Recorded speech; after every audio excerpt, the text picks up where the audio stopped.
Alrighty, so welcome everyone to the Zoom room. Thanks for joining. So I think let's just dive straight in to our sharing. I'll just go into today's teaching. Have a look at the quote, and then we'll move into the lesson. How's everyone doing on time today? I think everyone's still muted. I'm and Jackie's got to go in a little while. Yeah. So we got another hour, or you Sally can stay on. I'll just leave in about half an hour. Okay. All right. Well, let's crack on with it, shall we? Yeah, I can do another hour up until about 9:30. Jono. Great. Yeah. Okay. It's 9:30 South African time, just to be clear. Yeah. Okay. 2 hours ahead. Okay, where we go. Today is 296. Okay, there we go. Let's just zoom that in a bit. I'll share my screen. Okay.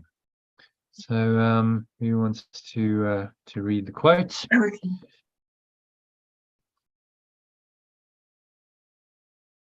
I'll read the quote. Okay. That's all right with everyone.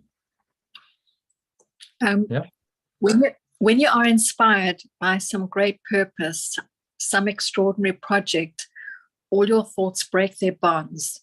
Your mind transcends limitations. Your consciousness expands in every direction, and you find yourself in a great, new, and wonderful world. Yeah. It's a very beautiful quote. It is, Patanjali. Yeah. Was, the guy who was credited with writing down the teachings of yoga. He sort of formalized it into the system we now call yoga, out of the ancient Vedic teachings. There were all these practices, and he formalized it into really what is a transformational system. Yoga is possibly the world's first transformational system. That's a systematic approach to transforming the mind, awakening to who you really are. Yoga means union with God in Sanskrit, union. And so, that was his contribution. He wrote these little sutras called the Yoga Sutras, in which both the theory and the practice of yoga was laid out. And that's what everyone, yoga in all of its forms. So from going into a studio and doing hatha yoga or any of the different branches of yoga, and then you go into the Kundalini yoga, and you go into deep meditation. It's all part of that system, which can be attributed to him, really, for putting it down and formalizing, because before it was scattered bits of knowledge. And he also wrote Sanskrit grammar and a medical text, so he was quite a scholar. But writing the Yoga Sutras was undoubtedly his extraordinary project that made yoga available to the world as a system for the transformation of consciousness and ultimate liberation in the cycle of birth and death.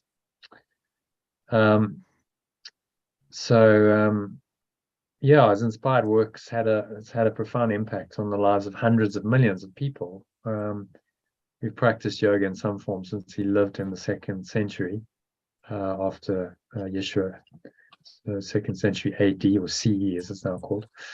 And yoga is one of the foundations of this program.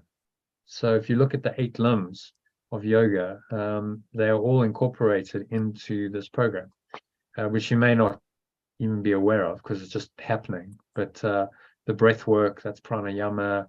Meditation, well, there's 2 forms of meditation, dharana and dhyana. So a focused meditation, when you focus on the lesson, you focus on your breathing. Contemplative meditation, that's when we hold the breath for longer periods of time, or you go into a silence. There's always a minute or two of silence in the meditations. That's kind of merging into a deeper state. Asanas, that's the sitting. You've got things like yamas and niyamas, which are observances, so practices like, okay, well, maybe you're gonna eat less, fast, these kinds of things. Although that's not directly in the course, the Art of Letting Go course, I make that more explicit. So we're going to do that in February. So it's all embedded into the program. You don't have to go and seek outside of the program, and the principles are in there, as well as A Course in Miracles, which is, I think, the best of Western teaching. Got the best of the East. Yoga is a great transformational system. The best of the West, coming together in a very powerful combination if you use it. Okay. So where are we? Teaching You the History of Yoga. Someone else read that. So Sue, will you read Teaching You the History of Yoga?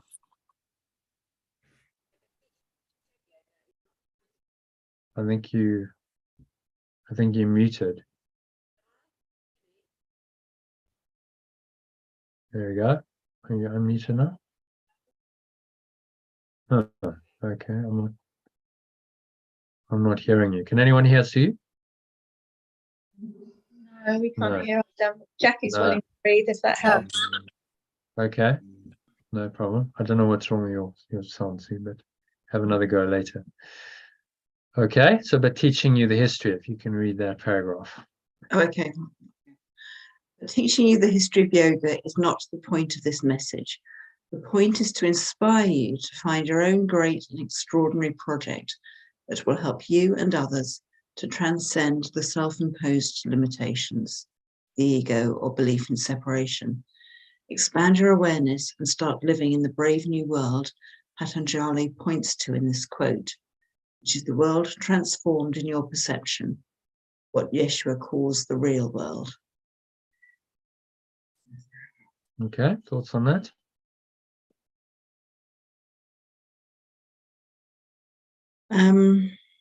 Well, I like the bit about inspiring you to find your own great and extraordinary project.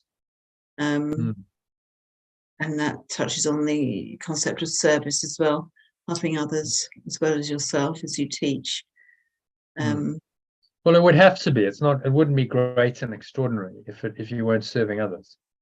It would just be an ego-based, aren't I so great and special, but with no true intent of serving. So you can't find higher purpose without seeking to serve others. It's not possible.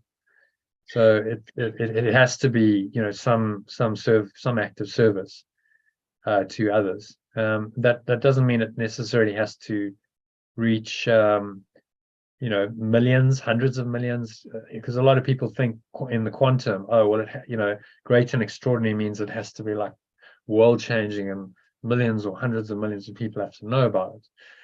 No, it's just it's a great and extraordinary project for you. So it's your own part of your own hero's journey. I give a good example. I mean, this Art of Letting Go program has been a great and extraordinary project for me. Now, it might only ever touch the lives of, who knows, maybe 10 people, 100 people. It would be nice if it touched the lives of more. But the point is that it's your project to awaken to yourself. It's part of your own hero's journey, and that's really the main point. So then the outcome on the level of form doesn't matter that much. Whether 100 people join or only a few people join, and it's only ever a few people. That's okay, because it's really about how this takes you to your own awakening, to enlighten. That's the point. It's not about what happens on the level of form. So just bear that in mind. It doesn't have to look great to the ego. In fact, it probably won't look great to the ego. The ego's going, no, that's not grandiose enough for me. That's the ego's gonna look for other things like money and power and status and fame and things. But a great and extraordinary project is something that fills your soul, really. You go, yes, you know, I feel a resonance. I really feel deeply passionate, committed to this on a deeper level that isn't really explicable to other people. You can't really explain why, can you? People say, why are you spending all this time on this? You know, it's crazy. You're not making enough money. There's only a few people, da da da da da. But you can't really explain it. It's an inner feeling. It's like something internally saying, this is your path. This is your destiny path. This is your great and extraordinary project. So, you know, you need to follow it. And all the great ones who've done extraordinary things and really benefited humanity have done that. They have not gone with the crowd. You know, they've always gone, I'm doing something different, and most people don't understand what they're doing, why they're doing it. It doesn't make sense to the ego. You think of you know, some of our spiritual teachers like the Buddha. I mean, talk about going against, you know, the family and society he was born into. He was a prince who was born into a very cushy life, and his father never wanted him to see any of the suffering of the world, so he kept him in the prison ground in his palace. So it was like a prison, but in, you know, a gilded prison in this palace, and he never went outside until he was like in his late 20s, a very sheltered existence, and everything was provided for. He had servants and, you know, the best food and drink, and he'd been set up with a wife, and he had a son, and he was, you know, he's been groomed to be the next king. This was what his father wanted, and he just went, no, you know, all those expectations of me, I'm going to take another way. He walked out of the whole thing, left his family behind, which, you know, would not have been popular at all. That's not what his wife and child thought, and what his father thought. I'm sure he was probably viewed initially as you know, a kind of dropout and a loser. But he, you know, he had an inner call and he followed it, and as a result, we have you know, the teachings of Buddhism, which have helped hundreds of millions, maybe billions of people around the world over 2,500 years. And if he hadn't taken that extraordinary journey and embarked on his own extraordinary project, then it wouldn't have happened. So that's one example. A more current example would be you know, Steve Jobs. Great example for a guy who just didn't really know what he wanted to do, but he was very interested in spirituality, and he just found a way to bring his spirituality into business through this, you know, new technology that was emerging, and he did something extraordinary. You know, built Apple, which is now the most valuable company in the world, on the basis of a deeper value system than most corporates can comprehend, which it remains to the day. Interesting. I was listening to Simon Sinek, who speaks on The Infinite Game, talking, and so he's done talks at both Microsoft and Apple, and he said totally different culture. He went to Microsoft and they're just talking about how can we beat Apple. That's the whole narrative in their conference. And Apple are not concerned about the competition at all. They're going, well, how can we be better? How can we develop a better product? How can we be better ourselves? You know, we're not concerned about Microsoft or Google or any of our competitors. So internal locus of control versus external. And that was a result of Steve Jobs's culture, the value system that he instilled in it, because he understood these spiritual principles. He studied Zen Buddhism. And in fact, you told me, didn't he, at his funeral, his sort of dying wish was that everyone would get a copy of Paramahansa Yogananda's autobiography at his funeral, which is really quite touching. So he wanted them to come away not just with, oh, you know, I just went to a funeral and it's quite sad. He wanted them to come away with the source of ongoing inspiration, because he'd read that book every year of his life to, you know, inspire him to do the things that he did. So he had his own, you know, great and extraordinary project, and sometimes this becomes very visible. And in his case, very visible. You've got, you know, the world's most valuable company. We all know about Apple. A lot of us use their product, and a lot of people love it. There's something a little bit different about it, isn't it? And I think it's because there's that spiritual element in it. It's in the background, not in the foreground. But Apple stands for something a little bit different, and that's why people resonate with it. So, you know, another example of someone who found that great and extraordinary project, and you know, really did benefit a lot of people as a result. Just check. Sue's got. Thank you. I felt inspired from the call already. Oh, that's nice. Thank you for that, Sue. Um, I was noticing that in the original quote, the term consciousness was used, but there you've used awareness. Awareness, the course term, as you've explained, and but people still use consciousness in a positive sense, don't they? Whereas the course term do not. Yeah, I mean, it's just terminology. Most people, if they think of consciousness, they're really talking about awareness. But it's important that you make the distinction, because consciousness implies that there's some idea of separation in there. So consciousness is correctly identified as the domain of the ego, he says, in one of the I think it's in the text. Let's just see. We'll do a quick search on it, because it's the domain of the split mind. Consciousness is correctly. So let's search on that. Consciousness, the level of perception, was the first split introduced into the mind after the separation, making the mind a perceiver rather than a creator. Consciousness is correctly identified as the domain of the ego, I think. Oh, there we go. If you want to read that paragraph, actually, it's quite a good one. Consciousness, the level of perception. Okay, consciousness, the level of perception, was the first split introduced into the mind after the separation, making the mind a perceiver rather than a creator. Consciousness is correctly identified as the domain of the ego.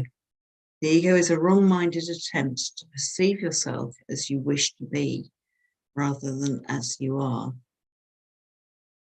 Yet you can know yourself only as you are, because that is all you can be sure of. Everything else is open to question. Well, that could lead us really nicely into today's insert, because it's a new insert on what is the ego. So, yeah. So we don't have to read all of this, but you know, that's just the story of the Art of Letting Go course and how it's developed as a program, and you know, how that's helped me primarily. It was about my own healing and awakening, and then that gets shared with others. That's, you know, that's how it works. Your great and extraordinary project is part of your hero's journey to awaken you, and then as a kind of byproduct of that, it will also help to awaken others. That's how it works. So you don't have to be worried about the outcome. You see, if it's internally oriented, you don't have to go, oh, well, you know, I failed because I've only got 10 people or 20 people in my community. You go, no, the whole point is it was my own journey, and you know, I've succeeded because there definitely has been a huge transformational effect as a result of it. So, you know, I've succeeded rather than failed, and that's just a perceptual shift, isn't it? It's just how you choose to see it. And so we can always do that. Like, whatever you've done, some of the things you think have been your most dismal failures have actually been successes, as he points out in the course. And some of your greatest successes have actually been failures, because they didn't awaken you, they made you more egoic. So you know, as usual, everything in this world's upside down. Don't judge the book by its cover. There's a deeper understanding and meaning waiting for you. If you can apply these principles that you're learning, you know, you can completely change your mind. It's funny, I was watching the new Mary Poppins Returns yesterday with my son and wife, and it was a very feel good. But oh man, the messages in this song, I got to send it out as a movie watching. Yeah, it's very spiritual. Very. Yeah. I mean, you just listen to the lyrics. I mean, whoever's writing that was like way, like they were really tapping in and getting it. Some amazing spiritual principles coming through in the lyrics and then the story, and so you know, even in a children's, that's typically seen as a, you know, children's movie, you can get, you know, deep spiritual insights. If you understand those insights and you applied them, it's completely life-changing. You would change your life and become the miracle worker like Mary Poppins was. She was a miracle worker. She's an angel come in to, like, okay, you know, the intervention is needed. And so, I'm going to come in and do it very skillfully. Didn't, override, even though she's very bossy. I mean, that's to kind of make it a bit fun. Wasn't going, right, you got to do this. It was more like, okay, let's just allow people to learn themselves, and then we'll facilitate their learning, and I'll intervene when it's helpful.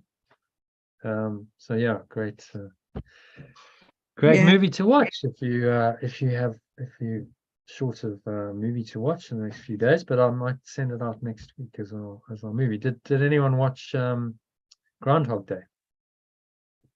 I've seen it before.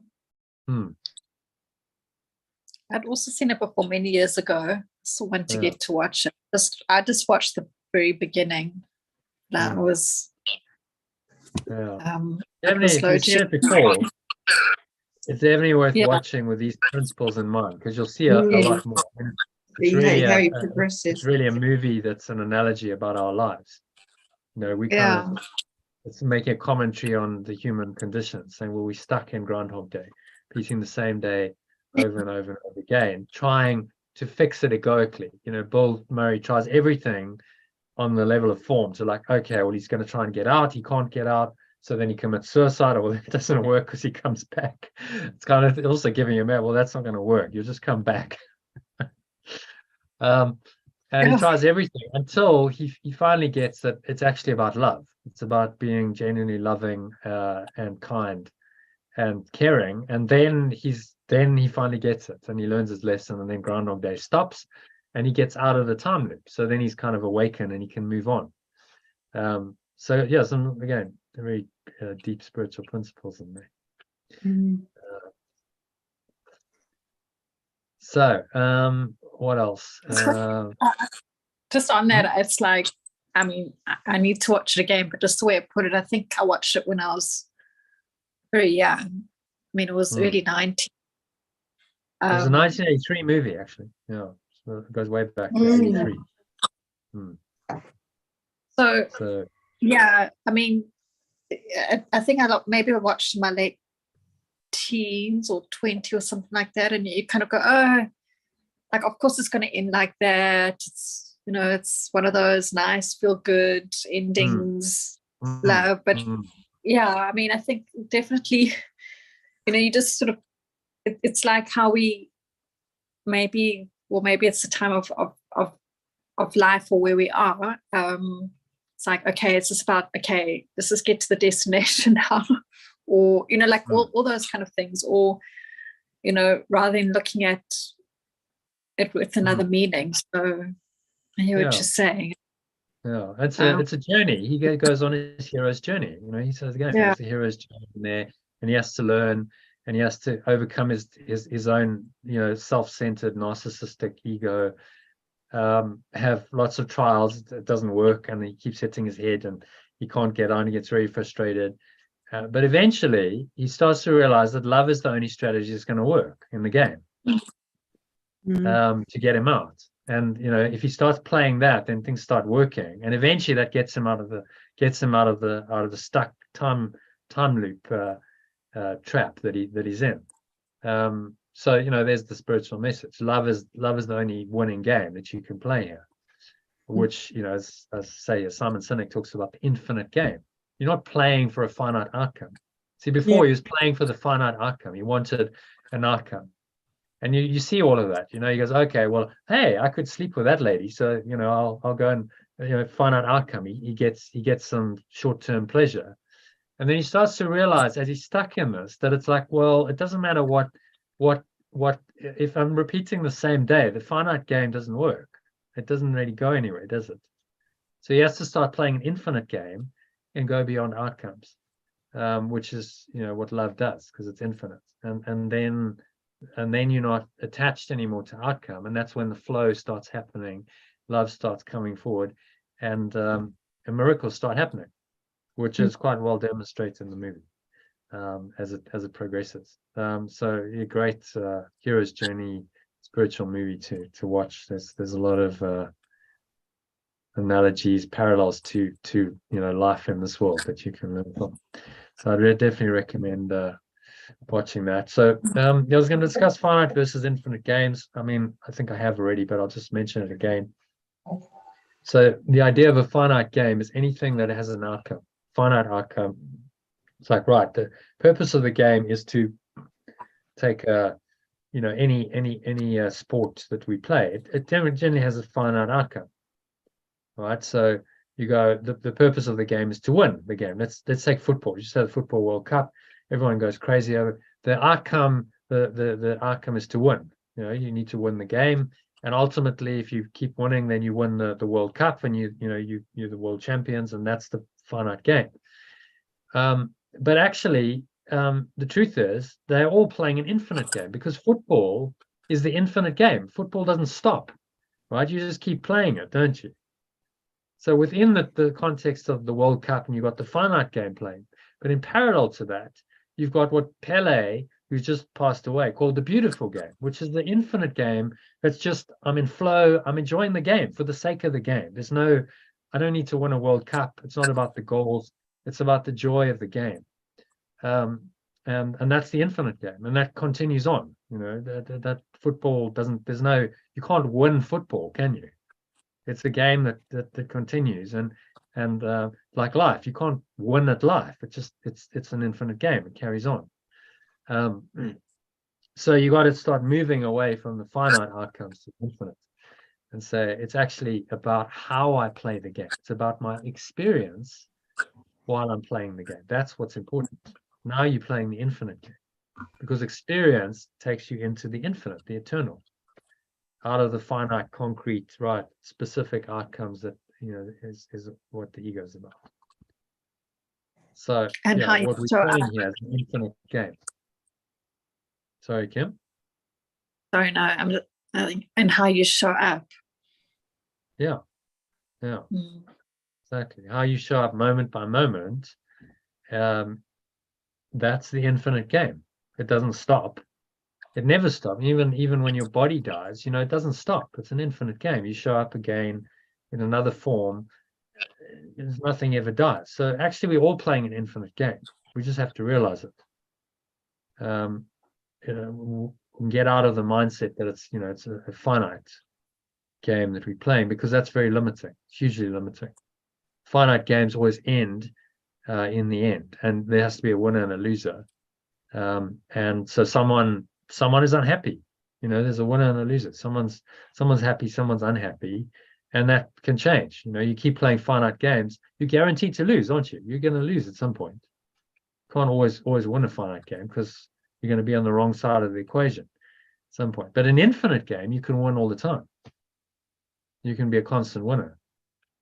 So that's just another way of framing this whole spiritual journey. It's an infinite game. You can't really lose. If you're learning and you're growing and you're experiencing, then you're winning. So even if it's a challenging experience, if you learn from that, well, then you gain from it. You're winning the game. You're winning the infinite game, because you learned something from the experience. So you set up the game in a way that you can't fail. You see that? So that's another way of looking at this. Instead of the win-lose games that most people like to play, and finite games, and then, I'm a loser, I'm a winner, and I feel like I'm not good enough because I'm failing. You set up a game that you can't fail to win. If you play the infinite game, you can't fail, because everything's just a lesson. It's an experience that's part of the game. So there's no failure. It's like, okay, well, that was another experience, and I learned from that, and then I move forward and I carry on playing the game. And it's such a much more relaxing perspective than the finite game that most people play. You can kind of relax into it. Okay, well, it's infinite, so time is no longer a factor. You're no longer governed by time and all the time pressure and stress that most people are under. And Kim, you basically you played the infinite game today with the flight, didn't you? Well, You probably wouldn't call it that, but you showed up playing the infinite game rather than the finite game. As in, I didn't attach to that particular outcome, but rather see what happens. Yeah. Go okay, and well, see whatever. what happens. Yeah. See what happens. It's infinite. Whether if I miss the flight, the game continues. That's not the end of the game. Whereas a finite game, if I miss the flight, it's going to be terrible. And then you get stressed about it. Then you're playing a very finite game in your mind. But it's all mind games. It's totally perceptual, isn't it? It's how you perceive it. Yeah. That's the interesting thing. It's just how you perceive it, and that makes all the difference to your experience of life. Can I ask you about the word awareness? You're talking about using awareness for consciousness. And so awareness is perception. What other words would you use for awareness? Somebody was asking me today, is awareness being in the present moment? And then I wasn't quite sure of the terminology. So what other words would you use for awareness? Well, presence, awareness, presence. Eckhart Tolle uses presence a lot. Observing. Presence, awareness. Some people use mind. This is your right mind. Escher uses mind sometimes. Consciousness, that's used in spiritual and new age circles a lot. But then, as we said, consciousness in course terms is actually denoting the level of the split. Your mind is split, and you have a separate consciousness, where the idea of separation is there, and that's the foundation of your consciousness, which a lot of people don't understand. So that's an important distinction to make. So for me, awareness is mindfulness is another one. You could call it mindfulness, presence, awareness. Use whatever term works for you, but make sure that the term doesn't have a kind of a negative, a downside to it. So the problem with mindfulness, well, Eckhart Tolle says, I don't use mindfulness because it means your mind is full. Maybe that's taking it a bit literally, but okay. Whereas awareness doesn't have any of that connotation, does it? Awareness is just, it's a pretty neutral word. I'm aware. I mean, what can you say? It doesn't have a positive or a negative connotation, really, does it? A lot of people use awareness in a funny way, though. They use it aware of in an ego manner. They're aware of people's, I don't know, energy, or people's what they're thinking in the background behind, what they're trying to get out of something. So they're aware of this illusionary game that's playing in the background. So levels of using that would be awareness. more consciousness, and you could call it, or perception. I'm in perception. Awareness is not the same as perception. Awareness underlies perception. Let me just bring up this diagram, our favorite diagrams, to demonstrate this. It's in a different order of reality.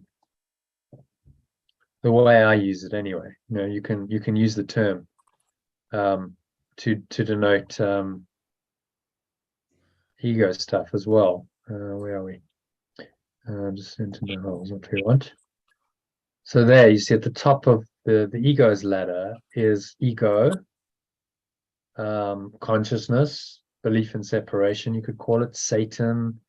It's been called other things, universal mind. The Gnostics called universal mind.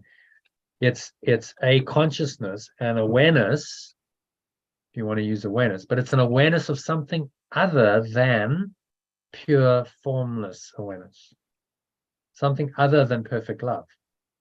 Right? So it's another awareness that we've invented. But for clarity's sake, I would use awareness for this and use something else, consciousness or something for this. Yeah. Okay. So then you're clear, and you stick to the terminology. Other teachers and modalities might use the terms differently. So, for instance, David Hawkins uses consciousness in his log scale. Pure consciousness is the top of the tree, 700 to 1,000. But actually what he's really referring to is awareness. In our terms, pure awareness, pure formless awareness, pure consciousness. So he's using consciousness there in a different way. So you just need to be aware that the terms can change, but know that concept in your mind, have a very clear understanding that consciousness and awareness are not the same. No. In fact, they're completely opposite. Consciousness is the ego. It's the opposite of pure formless awareness. So consciousness and pure formless awareness will always be at odds with each other. So if we go back to the descent from hell picture, can we just pop back there for a minute? No problem. There we So go. the God, love, oneness, pure formless awareness stuff. Hmm. Can awareness go in there? Yeah, well, we've got awareness, pure formless awareness. All right, so it can be that awareness. Awareness is in there, yeah. Okay. We just call it pure formless because that's a good descriptive term, isn't it? Yeah, And I there's suppose nothing to it. I'm thinking of awareness as a action, you know, being aware. Well, that's perception, you see. I'm aware of that person's behavior. I'm aware of, Yeah. what's going on in my environment. People use it in that sense. But that's actually perception. That's sensory perception. The awareness that underlies that is what you're looking for. So can you bring in those you still have sense perceptions as long as you have a body, but can that be filtered through your true awareness? Oh, And this that is true hurting. awareness is the Holy Spirit, you see. So perception is egoic because it's using the senses. Yes. Yeah, all perception. That's why he says, perception ultimately must be undone, let go of, and transcended, and you go into knowledge. So show you this. Maybe this will clarify it. We'll show the Holy Trinity. So you see the levels. So here, this is awareness, the top level here. Pure Okay. formless awareness, just pure awareness. You could call it awareness with a capital A. It's just awareness. It is. God is, and then we cease to speak. It just is. You can't deconstruct it any further. There's no explanation for it. It just is. It is what it is. I am that I am. It's always been there. It's the source. You can't go beyond it. There's nothing to explain and say, well, how did awareness come into being? Awareness just is. God is. It just, there's no explanation stop there. So that's the highest level of your mind. And then, this intermediary level is the idea of a self. You now have a self concept, capital self. We can call it the Christ, the Son of God, the extension of perfect love, the Buddha, the Atman, whatever you want to call it. Your higher self, your true self, that can now take this awareness, fundamental, pure formless awareness, and it can interpret all of your sense perceptions from the basis of the fundamental awareness. Okay, so that becomes the mechanism of interpretation, and that's what the Holy Spirit is, you see. So the Holy Spirit is how all of this gets filtered and processed and interpreted. And you need, well, Yeshua is saying, you need this true self, this Christ identity while you're in form, because otherwise, who would be perceiving? The Buddha said there is no self. The doctrine of no self, it's called. Yeah, that's ultimately true, because in pure formless awareness of perfect love, there is no self. Even the Christ disappears and just merges back into this one awareness, which is God. But while you're here, you need something to perceive with. Otherwise, you can't perceive. You can't operate in this domain. So he's saying to us, okay, well, there is a self concept that can help you here, which is called the Christ or the true self. And it's the self concept that understands and knows that it is one with everyone and everything. So there is no separation in that self concept. Now that self concept will ultimately lead to the arising more and more of pure formless awareness, of perfect love in your mind. So Christ leads to God. And the Holy Spirit, inspired by Christ, the true self, is what allows you then to go the other way and look at the perceptual world and interpret it differently. Perceive it differently based on the thought system of the idea of oneness, and then an entire thought system that develops around that singular idea of oneness.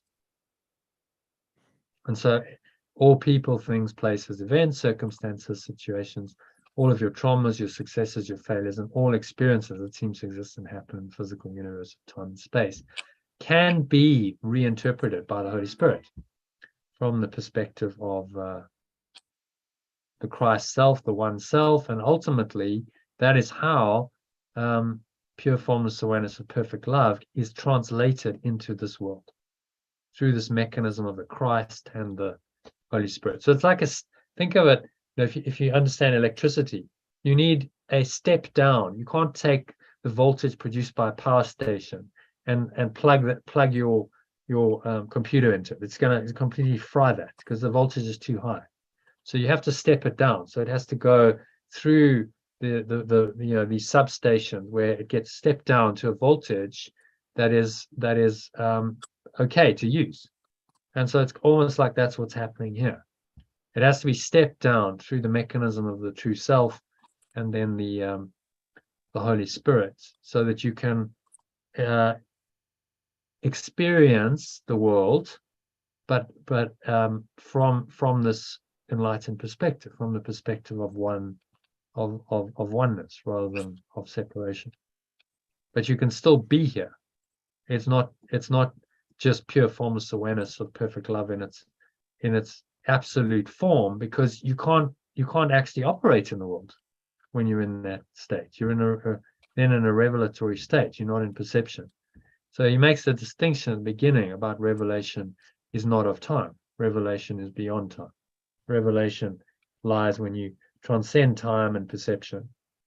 But the course is set at the level of perception and time, because that's where we think we are, and that's where the correction needs to happen in order to allow us to escape from time and perception and return our minds to knowledge. And that's what this whole process is about. And then a slightly different question. I've met a couple of people recently who say that they find the oneness too much, that it's like they have an experience and it scares the pants off of them, and then they don't want to go there again. Is that possible? Yeah. He says if you're not ready, then the experience can be more traumatic than beatific. If you're not ready for it. So it's all about, careful preparation. And he's giving you this mind training program so that when revelation comes, you're not freaked out by it. You're okay with it. You've systematically and progressively trained your mind so you can accept it and welcome it. But if it just happens suddenly, it can be. This is often, I think, people have these psychotic breakdowns, and it's actually a spiritual experience that they just can't process. And then they go to a doctor, psychiatrist, and the guy goes, okay, psychotic breakdown, we're going to put you on drugs to suppress it. But actually they had an opening into something that they couldn't process it, they couldn't deal with it, which can be very difficult. A lot of the gifted shamans and stuff, they have these abilities, and so they can really tap into this other dimension, but they need guidance. So the traditional societies were very good at giving them the guidance. It usually happens in their teens. The shaman starts having these experiences, which in our society are going, oh, you're mentally ill, you've got to go see a psychiatrist, and you're going to get drugged out of your mind to suppress all of this. But there they understand what's going on, and so and there's an existing shaman. So the shaman will then take the new initiate under his or her wing and train him or her, and train him to understand that how to work with this, and understand that it's normal. It's okay. Even though, they're not a freak. Actually, they can be very, very valuable. They become a very valuable member of the tribe with these abilities if they can go through the initiation process and get beyond being completely freaked out by it, to a point where they understand what's going on, and they can use these abilities for good. So a lot of the time, unfortunately, I think in Western society, people have a gift, they have an ability, and it gets misdiagnosed, and they just they end up, and the one guy, I remember listening to a video by someone who'd studied this, a TED talk, and he said it's tragic because the guy, he said, I went into the oneness. It was amazing. It was so amazing. I can't explain. It was like the ultimate heroin trip. But then he couldn't control, he didn't understand it. He was only a teenager. He said, I just went too far. It got out of control and overwhelming. And then, he sought some kind of medical intervention, and they put him on, at some point he was on like 20 different tablets. And he said, I didn't know if I was ill from, the psychosis, or I was ill from the tablets. It all just becomes a mess and no one can sort it out. Whereas in a traditional culture, he would have been nurtured by a shaman, and he probably would have come through that experience and become a very useful member of society and very helpful to the tribe.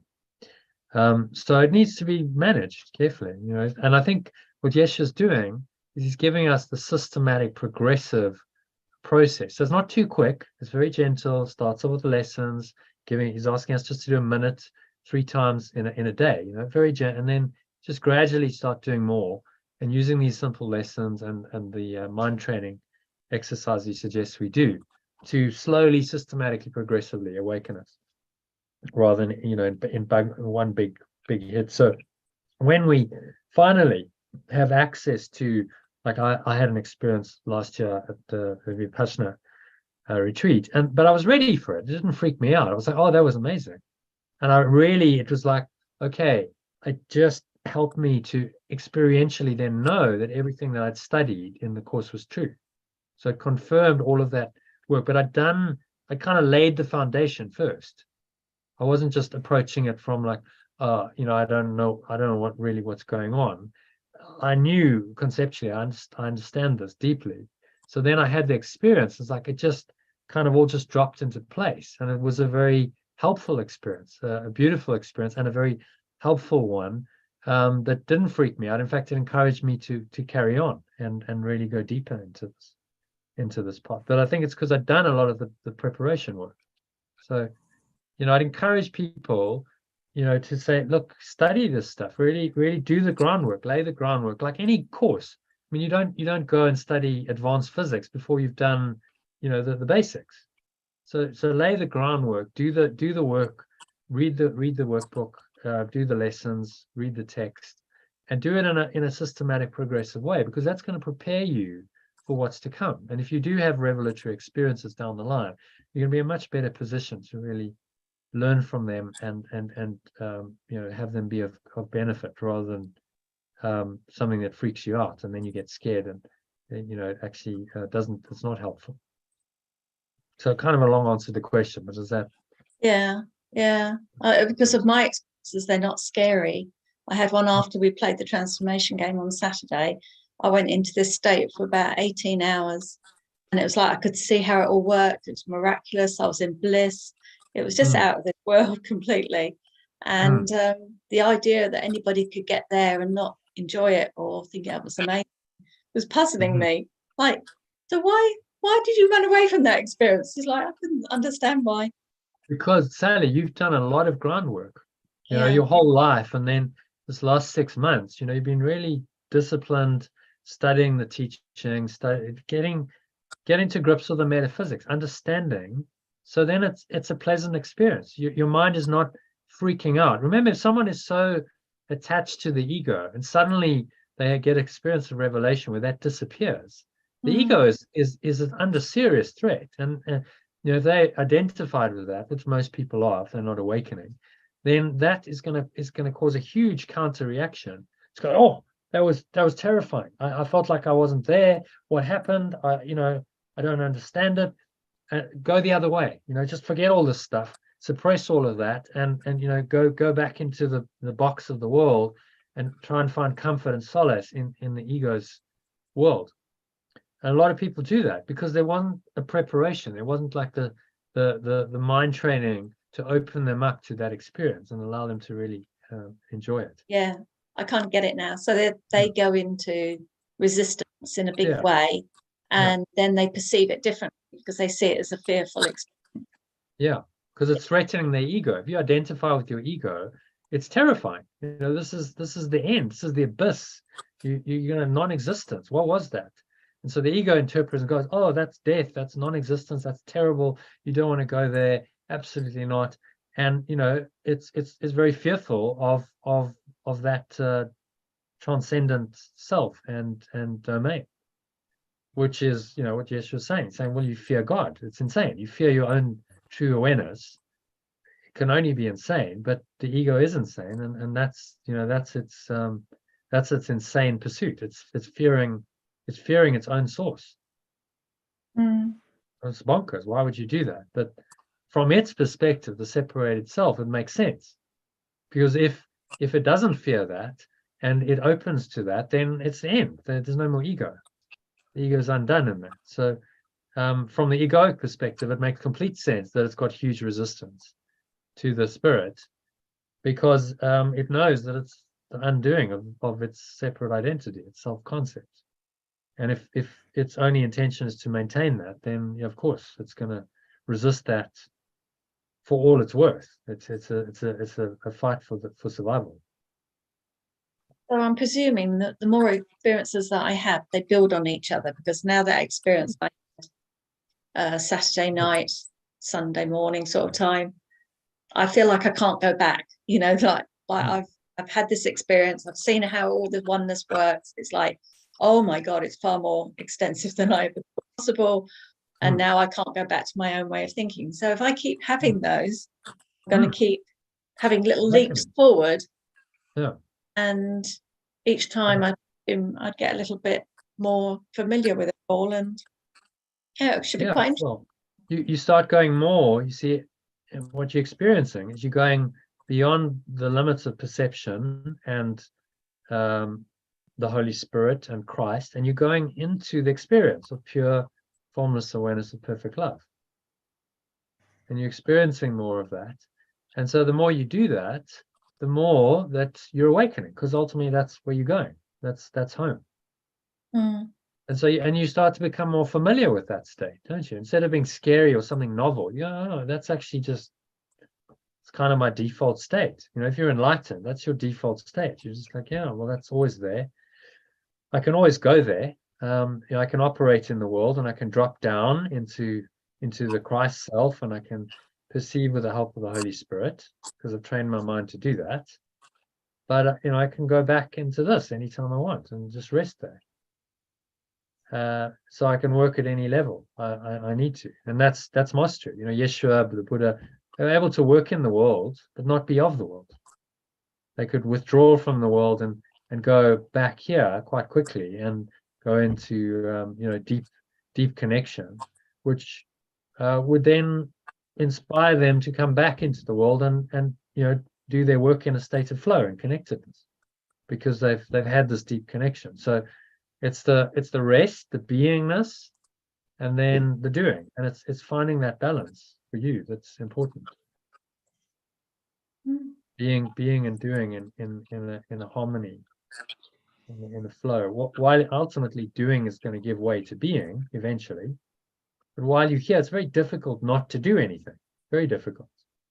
You are doing stuff. Just even if you don't do very much work, you still, you might get up, you might make a cup of coffee, you might watch a movie, you might do some housework, you go for a walk. You're doing stuff. That's part of life. So in that doing, can you be rooted in your beingness? That's what this mind training is helping you to do. And so you're still in perception, but what's kind of behind it, underlying it, is that same awareness. You're just not quite in that same, you're not so immersed in it that everything else disappears. You see, you can now take that awareness and you can operate with it in a state of flow. So flow is just this awareness in action, where you can actually, help allow it to help you to make decisions, to take actions, to do things that are tangible in form. You can see then the effect, as we can see in this integral model. So you can start seeing the effects in the behavioral, external, and the system, collective and individual, in exterior. a miracle shows you that, okay, this is working. That's the advantage of doing it through a quadrant diagram like this. You see, okay, look, I have my mind is causative. I've changed my mind, changed my perceptions, done all this mind training. Now my behavior is changing. My experience of life is changing.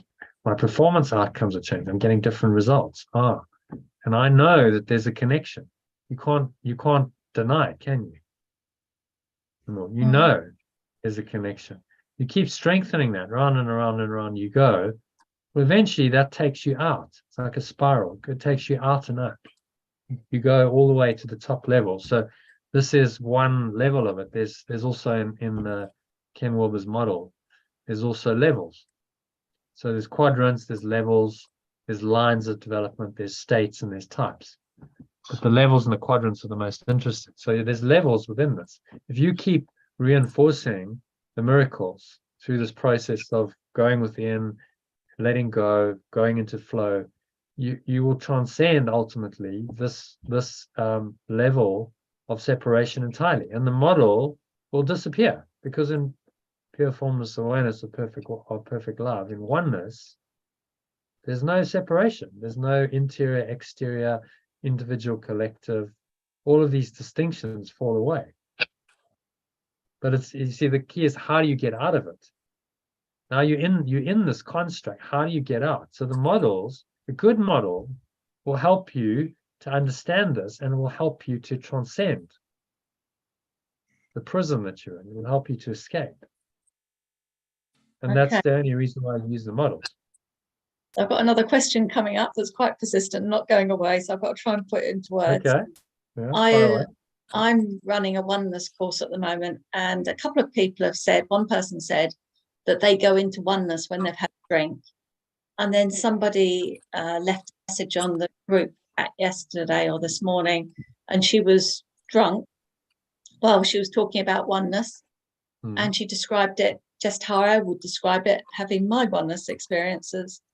And then on Saturday night, when I was in this oneness state, I was drunk. I was like, couldn't quite get my words out, couldn't really speak. I had no thought. When somebody spoke to me, it was like blank canvas. I had no emotion to do with what they were saying. So I'm just wondering what the link is between people drinking and people just going into that state naturally. Well, it's an altered state. So substances have been used for many years, for thousands of years, to alter people's states and potentially take them into a more connected state with their source. Alcohol has been used, drugs a lot, some of these plant medicines and stuff, because it changes people's state and it puts them into that higher state of mind temporarily. It's a facilitator. The good thing is you don't have to do it. You don't need the alcohol. You can do it, which is obviously where you want to get to. There's no substance needed. There's nothing external. You can just do it with your mind. There's no hangover and no toxicity the next day, which is good. No, exactly. But surely that would make somebody want to drink and to get into the oneness state. Well, that's how addictions can develop. Yeah. If you think that's the only way you can get to oneness, to get drunk, then oh wow, that was an amazing experience. I need to do it over and over and over again. Which will have its downside, because you'll probably find then that it won't. She might have had that experience, but if she tries to do it again with alcohol, she'll probably find it won't be the same experience. She won't quite get into the same state, because she's desiring too much. She's craving. You see, so that stops it. Right, Ram Dass noted well. Ms. Ram Dass did loads of chemicals, and he said it became. He realized that it was a hamper to his spiritual growth ultimately, because he was like, okay, so in order to have this experience of oneness, I need to use this chemical, and then they start experimenting. Well, okay, well maybe that's not enough, so I'll tweak it and I'll use this, and I'll, and it becomes magical. You need something now to get you into that perfect state, and you're looking to the external to do it, to some means, rather than your own mind. which becomes a serious block to your awakening, doesn't it? Because you're giving something outside of you power. So, the drugs can be helpful to open you up. And I think if they're used correctly, they can do that for people. They can open them up to another experience. I mean, they did that for Ram Dass. He had one experience and he did mushrooms or something. It was like, whoa, that's just totally blown my mind. And that then took him on a whole spiritual journey. But at a point, he had to realize, I've reached the limitations of this modality. Drugs are not going to take me to ultimate awakening. And he had to let that go. And then he started to, do spiritual practices. He learned breath work. He went and did Vipassana and various other things to get into the state of mind. And but he was still seeking. He realized as long as you're seeking it, you see, you're not in it, are you? I'm still seeking it. By definition, I'm not there because I'm seeking it. And that's the paradox of desire, isn't it? Whereas if I'm just in it, I'm not seeking it. I'm already there. There's no seeking. I'm just enjoying the experience of being there. And then when somebody's had a drug experience to spiritually awaken, it's gone wrong. Some people, or their shadow side comes up, doesn't it, in those experiences? And then it puts them off and it puts them into a very difficult position. And they're scared of following on their spiritual journey after that experience. So then it becomes a major block. Yeah. It can. That's why I've never done drugs. I've never tried that modality because I think there's another way. I think there's a better way that doesn't have the risks. That can work. But if there's a better way that doesn't have those risks, why not use it? I think A Course in Miracles, combined with a disciplined meditation and some breath work, will get you there much more effectively without any of the risks. And you're experiencing it. It's working, isn't it? You're getting that experience. So those high states of mind, people would typically, I have to take a drug to get there, but you don't. Ram Dass's guru apparently took he had LSD with him when he went to India in the days when I suppose you could still do that and get it through customs and stuff. So he had this bunch of pills, and so the guru said, "Oh, what's that?" So he says, "Oh, well, it's like," he's explaining, it's this kind of substance that alters your perception. So the guru, "Oh, okay, I'll try some." He takes the whole lot. Like a whole, 1,200 milligrams of LSD. It's like it won't be enough to kill most people. And Ram Dass was like, okay, well, what's going to happen? And he said there was nothing, absolutely nothing happened. Guru was exactly the same, unaffected. And then he said he did it to demonstrate to Ram Dass that the answer's not in the pills. He said, when you realize that everything that you thought was in the pill is actually inside of you, then you will have the key to enlightenment. So something like that, along those lines. Then Ram Dass, oh, okay. So that was a big lesson for him because that got him out of his path. He got stuck in that path of seeking spiritual enlightenment through drugs, and he realized he had to go beyond that. So I think ultimately everyone does. You're not going to get there with the drug. The drug can open you up, but then you actually have to do some work. You have to do the work of learning how to change your own mind, to let go, process deep emotions. A drug can become just an easy way. All I do is take the thing and then I get there. I don't have to do the work. And that's not correct. That's not going to awaken you. We'll have the downside of probably stimulating addiction. So then if you think, well, to get the high I've just got to take the drug, then you're going to be incentivized to do it over and over and over again. And it's the law of diminishing returns. The first time you did it, amazing. Second time, maybe not quite so amazing. By the time you've done it the 20th time, it becomes a sad shadow of the original experience. And you need to have more of the drug to give you the experience. So it's not really a great, it could be like if you did say an ayahuasca or San Pedro or something like that, to give you an experience, and then you went, okay, let me spend the next few years processing that experience and really integrating it and doing spiritual work. That would be a good way of using it. but not like, oh, well, let me go do it again next month because yeah, that was great. I want to have the same experience. And you know, so it can be misused. Whereas it's difficult to misuse things like breath work or forgiveness. It's like, well, it's not, well, you know, the worst that can happen with breath work is you could pass out if you held your breath long enough. That's about it. And then you would start breathing again. But most people are going to start breathing long before they pass out because it's, you know, there's a mechanism, inbuilt mechanism, and you say, okay, we'll just breathe. So it's safer. And so, you know, and I don't think drugs are ultimately necessary. Yeah, So, thank you you. know, these are all things that, you know, you can advise people on and say, well, you know, yes, it can work, but ultimately you need to do the work yourself to get to oneness. You know, it's about correcting your own misperceptions, letting go of your blocks to the awareness of love's presence. And if you're just taking a drug to temporarily overcome those blocks, but they're still there in your mind, you haven't really overcome them, have you? No. Mm. Some of the, like the ayahuasca, they can actually help you to overcome some of those blocks because you process the stuff, and it's like a transformation process, and you know, you let it go in that process, and so it's quite hard work. So I don't think people become addicted to ayahuasca for that reason, because it's really hard and not very pleasant. You have to take this foul brew and you have to vomit, and you know, it's not really something. It's a nice, pleasant experience. So yeah, those are my thoughts on that. Is that helpful? Very helpful, thank you. Okay. So any other questions on this? I think otherwise let's take a little dive. Yeah. Yeah, I just want to ask this question to Sally. So Sally, you experienced, you said it was around 18 hours you had this experience last Friday. Wow.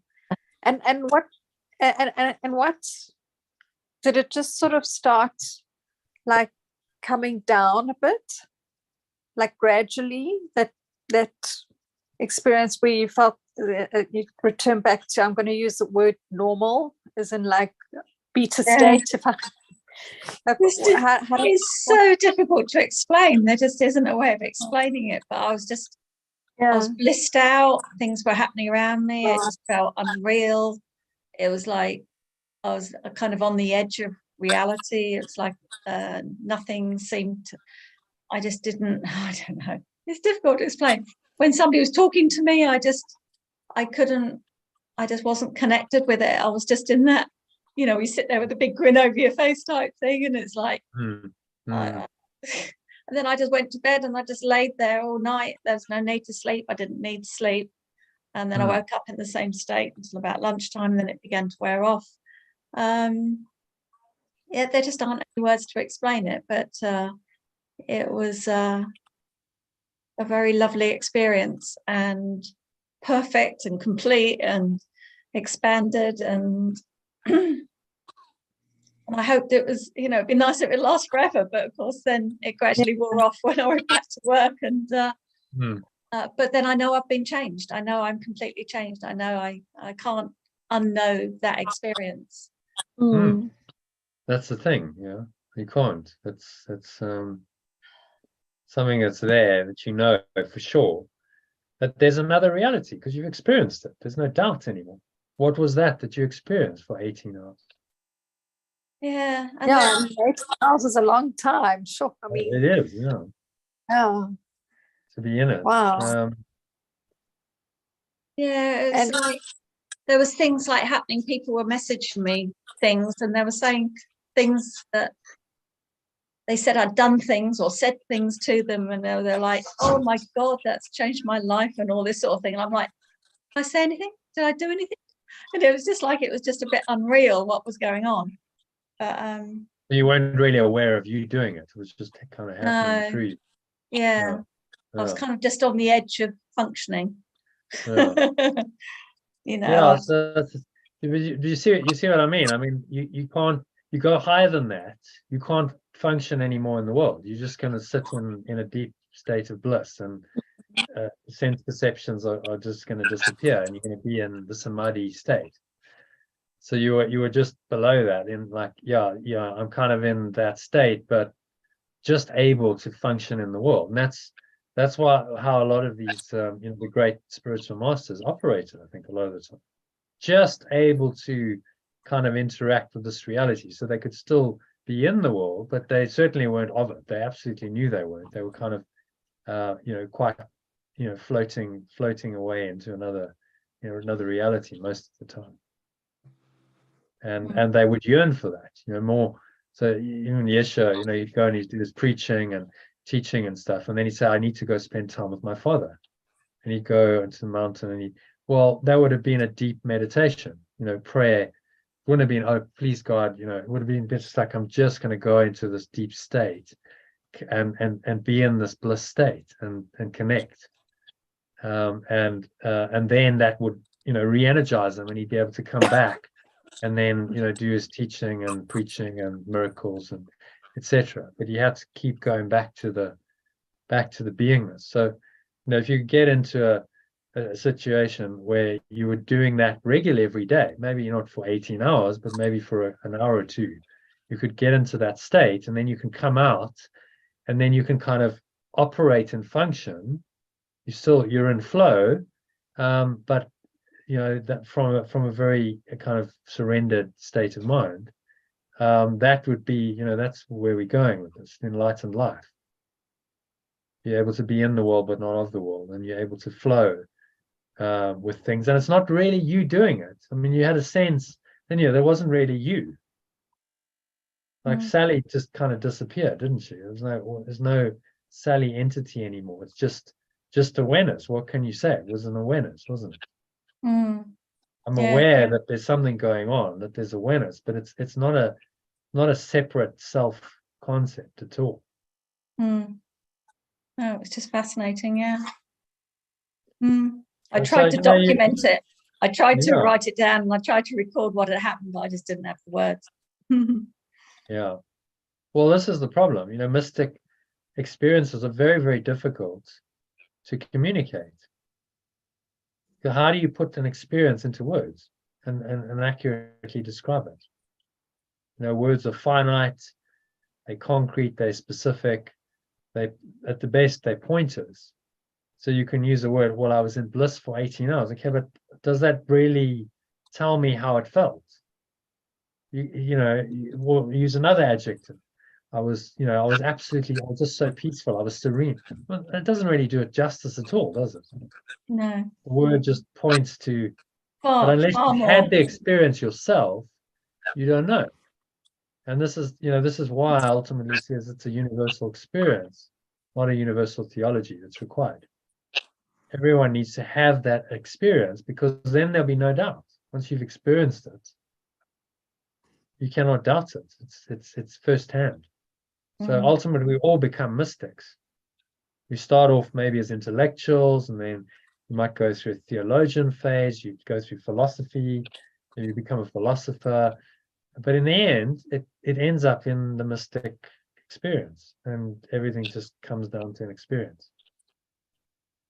So it's really good that you're having these experiences. It means that you're really on your way to the ultimate goal of enlightenment. When these kinds of experiences start happening, most spiritual traditions will say, okay, well, you really are making good progress towards that ultimate experience of just that, as you say. I mean, imagine having that experience forever, for eternity. Like that, plus, it just even more amplified.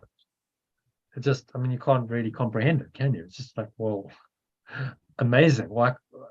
But there's a part of you that knows it's possible. Why couldn't I always have that? And the truth is, you could. And you could. And so then the ego is undone in that knowledge, isn't it? Because you know that you could. So why would you choose the temporary ego with all of its shenanigans, which is only going to disappoint you and cause you pain, misery, suffering, and death, when you know now that you could have that forever, for eternity, because you've experienced it for that length of time, 18 hours. Well, why couldn't that extend forever? Why couldn't you just get lost in that experience? Well, lost, found. to the ego, to this world, you'd be lost, but you're actually found in that experience. That's where you come home to who you really are. So you're not really lost. You've just come home. The prodigal sons returned home to that state. Home is where the Father, the source, welcomes you into that experience. Says, there we go. That's what I've been saying all along.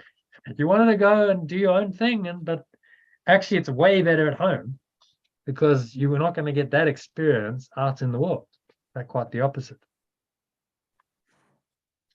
So it's interesting, because I was very aware. Well, I say very aware, maybe that's not quite the term, but I was aware of like the butterfly effect, that when somebody does something somewhere, it affects everything else, because I was watching people transform around me, and I was like not part of it, and just observing it all happening. And yeah, you see, every time I want to explain it, I run out of words. But I know I could hardly speak, because I couldn't and then I didn't, when somebody was telling me something that was really upsetting them, I felt nothing. There was no senses at all. And I was just letting them talk, and it was having no impact at no all. processing. There was no like, well, I could say something about this. It was just unreal. Everything everyone was doing was unreal. It was like they were all making up stories. It was so obvious everyone was making up stories. Yeah, so you see, I mean, we've talked about radical forgiveness and the levels of forgiveness. Compassionate forgiveness is kind of that doesn't even come in there, does it? Compassion, there's no compassion. No. You've gone beyond that. It just, you see it as unreal. Yeah.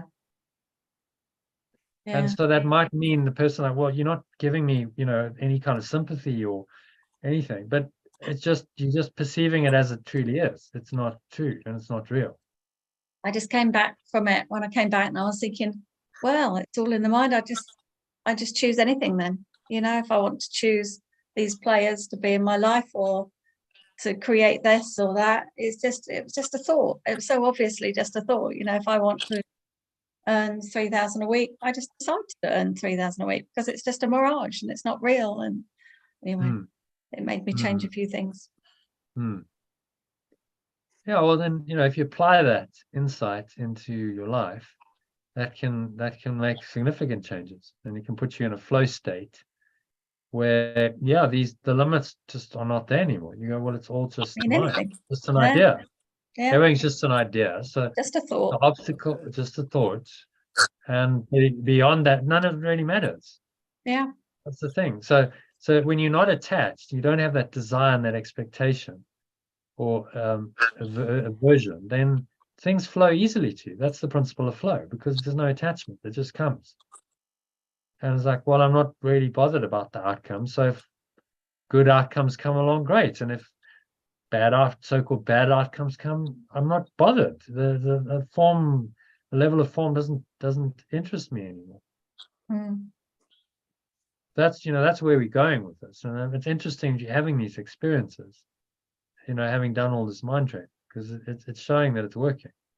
And that, it is awakening. It is actually doing what it's supposed to. Yes, you're saying this is the plan, this development of trust, and this is where you're going ultimately to a state beyond ego. Forget this world, he says. Forget this world, forget this course, forget everything I've told you, and just surrender to God. That's where it's going. And in that state, you're not thinking about the course lesson, you're not thinking about, your mind training. You just are there. You're already home. You don't need the means anymore. You're there. The means are only necessary while you're not there, when you think you're not there. So very interesting. Thanks for sharing that. Hopefully everyone on the call and others listening to the recording will be inspired. So like, okay, well, if Sally can do it, because that's the thing, you realize you're nothing special. It's not like, oh, I'm so enlightened, because it's just happening to you. It's an experience happening to you, through you, and there's no real you there. So there's no personal investment in anything. Oh, well, I'm so special because I had the experience. It's just, no, I just had the experience. And it was happening through me, and it's just transcended that whole separate self concept completely. it was quite laughable because people were like saying, "Oh wow, you've done this, or you said this, or you've changed my life, or whatever," and it was like, "No, I haven't. You've just made up that story." It was just like everyone was playing their own game, and I wasn't involved in it. It was funny. Mm. That's it working through you, isn't it? Yeah.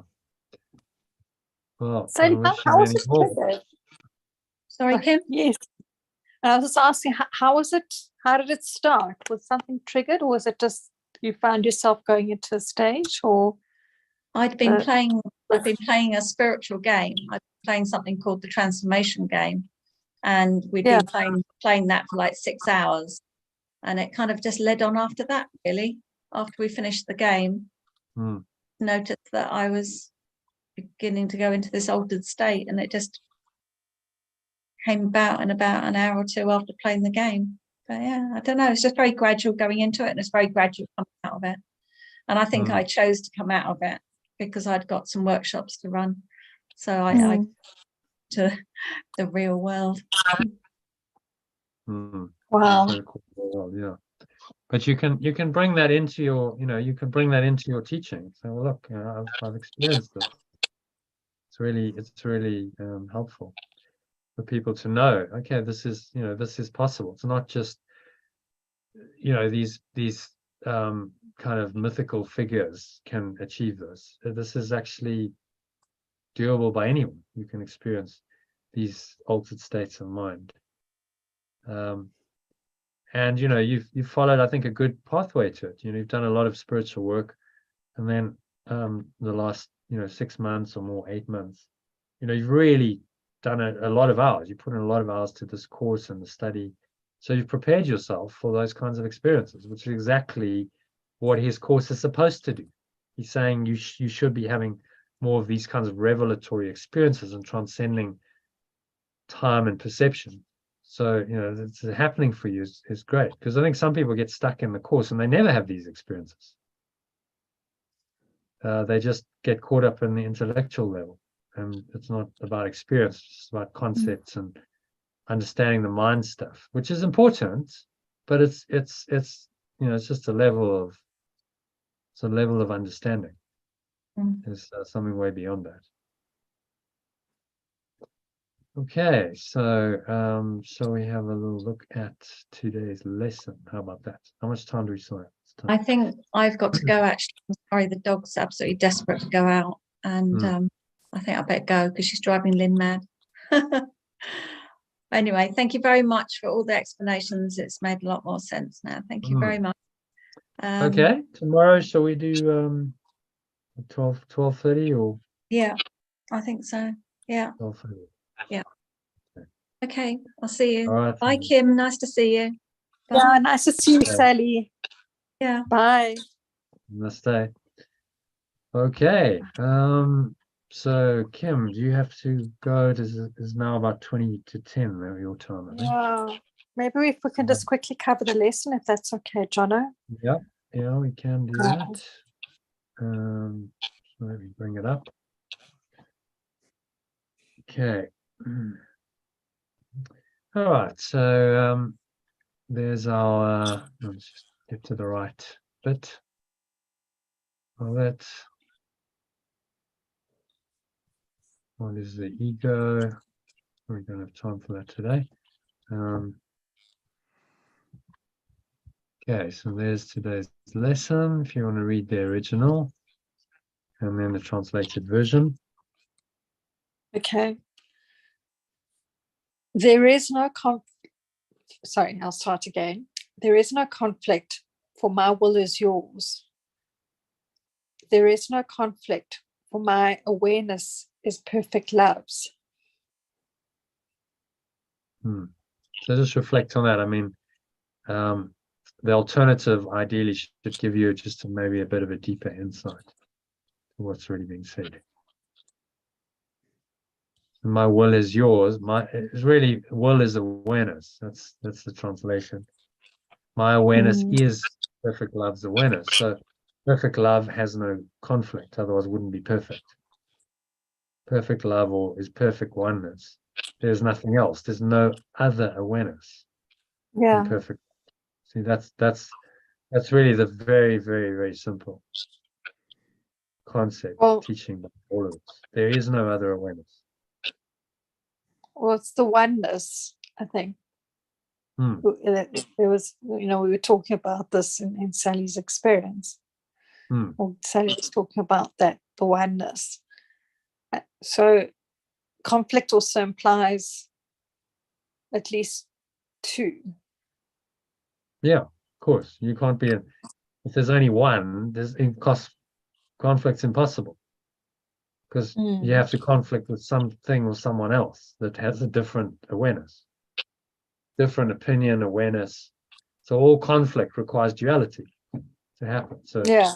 Yesha's approach to dealing with conflict is not, oh, well, let's try and resolve the conflict. And there's various worldly approaches to conflict resolution. And you're probably familiar with them because you've been in the corporate world.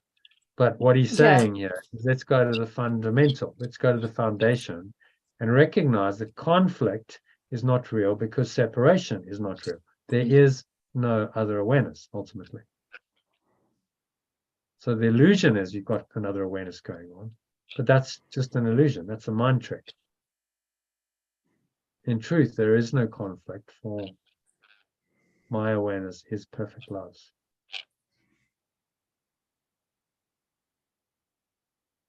Does that resonate?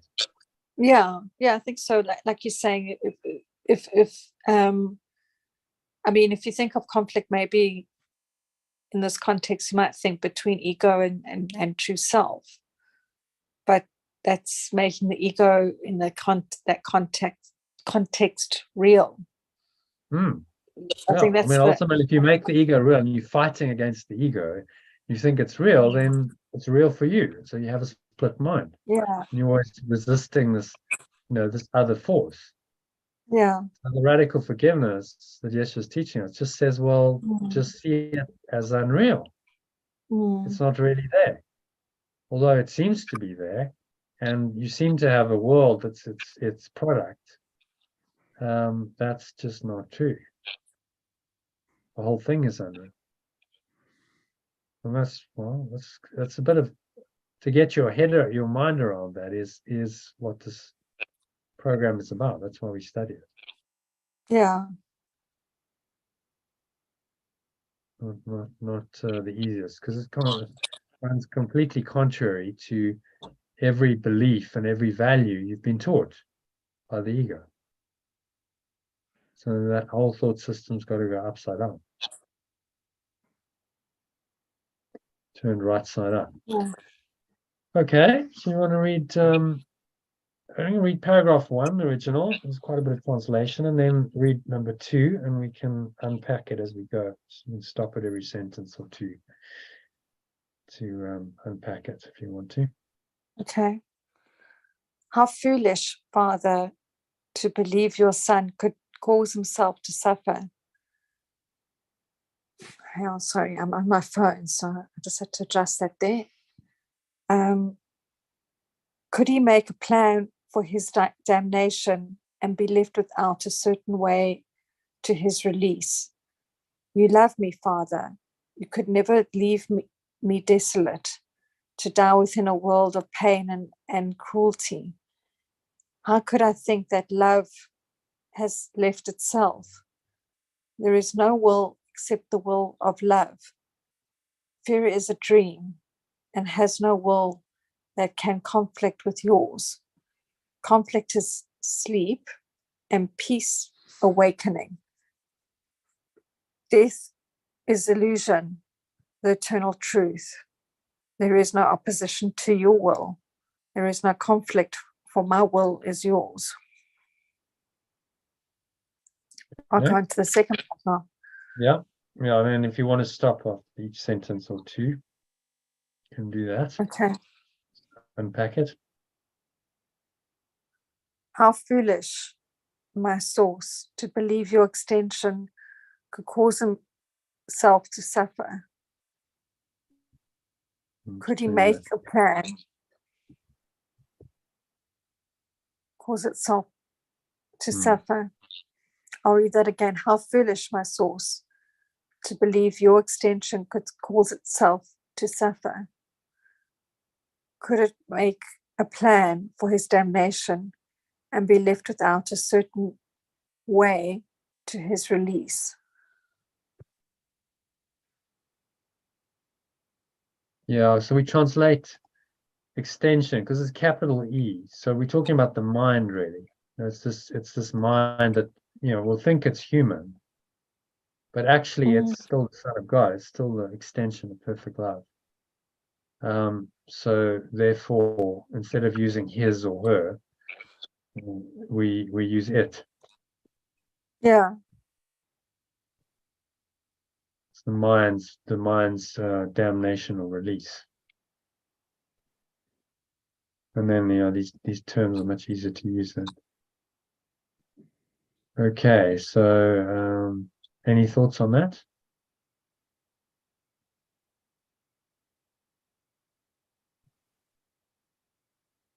Mm. Yeah. Just, So anything could else? could it make a plan for its damnation and be left without a certain way to its release? Well, if it's part of oneness, then none of that can be true. But I think the point is that that's how in the ego state we behave. But it's just another way of saying, but that's not true.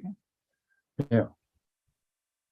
And because oneness is true, we think we've made this plan for our damnation and that we're eternally lost to our source. But there must be a certain way to our release because oneness is true. So that oneness can never be lost.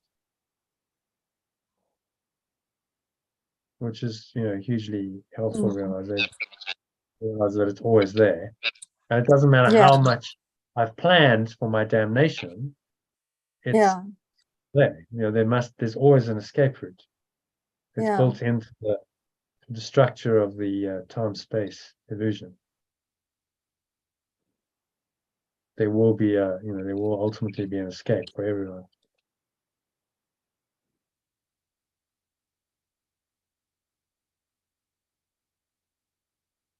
Okay. It's another conversation. Anyway. Yeah. All right, so I'll move on to the next sentence.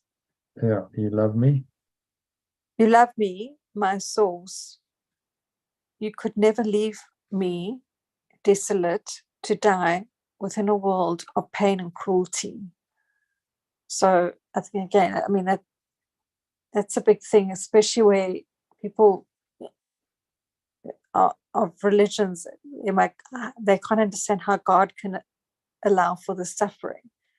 But here it's saying, well, it's another way of saying, well, that's not true, that the source will never allow that. But while you're in ego state, it's outside of the oneness. Yeah, we've made up this whole illusion of a separate self, and then an alternate reality which seems to allow us to suffer, but that's by our own choice. This is what this whole teaching is saying. It was your choice to decide to be separate. That's a choice which has now become unconscious. Now you think you suffer and you blame everything else, but everything else is just the projection of that thought of separation. So it's really the thought that's the problem. It's only one thought that's the problem. You believed in separation and you still do. So now you've got to unwind that. Okay. All right. Yeah. So number 4. Oh, you love me, my source. Okay, so love is a state. It's not really I love you as in a special relationship. There's no duality there. You love me means really that your awareness is my awareness. That's what it means. Yeah. You give me your awareness to be my awareness. So like Sally was, in that state. There's just an awareness. She's in that higher awareness, and it's not like she's feeling love. It's just an awareness that is love. That's in her mind, in her awareness. Yeah. And so it becomes an all-encompassing experience, ultimately. Mm. Hence, pure formless awareness of perfect love. Okay. Next Okay. one, we're number 5. How could I think that perfect love has left itself? There is no awareness except pure formless awareness of perfect love. I think it's saying the same kind of message, that you were never left. No, the pure formless awareness is always there. Yeah, because it's your own awareness. You wouldn't be alive without that awareness. There'd be no experience of life, no thought. It all comes from that. So it's kind of self-evident. It's the most obvious truth. Yeah. There's some awareness that gives you life, that helps you, just exist. That cannot be undone. This is the teaching. You can never really lose that awareness, no matter what you do to seemingly, sabotage it, cover it over.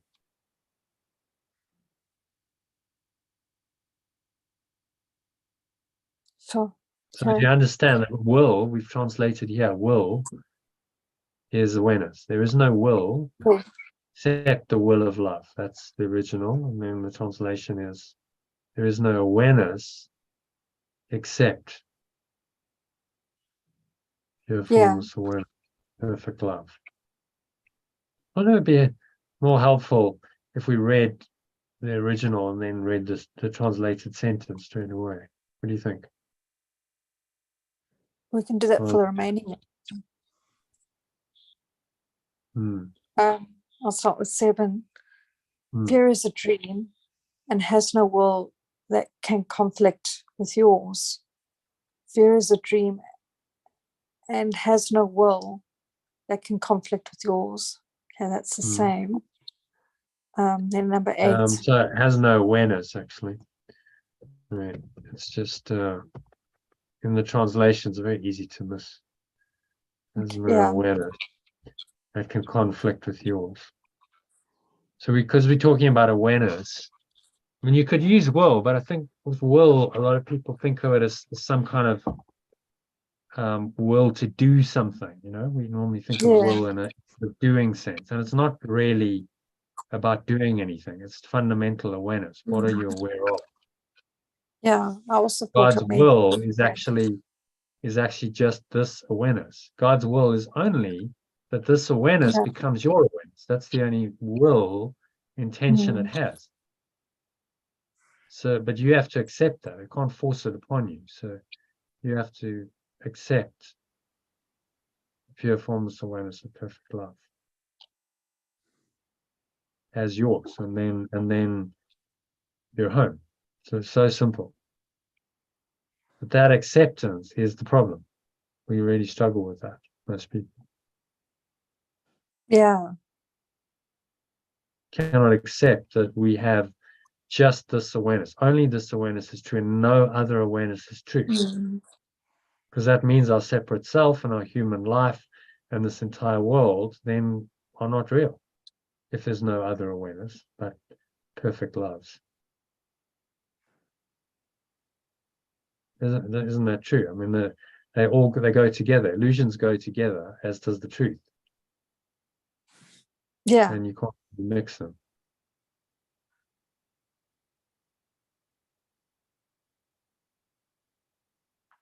Okay. I'll move on to number 8. Yeah. Conflict is sleep and peace awakening. That's the same. Conflict is sleep and peace awakening. Hey. So Sue's joining us. It's nice. Just to catch the tail end of the session. Say hello to Sue. hi Sue. Hey Kim, hi Jono. Hi, how are you Yeah. doing? Happy New Year. Oh, hi, John. Happy Ah, Happy John New as Year. well. Happy New Wow. Year. Nice. Yeah. I'm sorry, I'm sitting in the dark. It was Well, load that's shedding. that's because of ESCOM. That's not your fault. Yeah. No electricity, but we can hear you fine, so that's good. Okay. Yeah. Okay. How are you? Did you have a good New Year?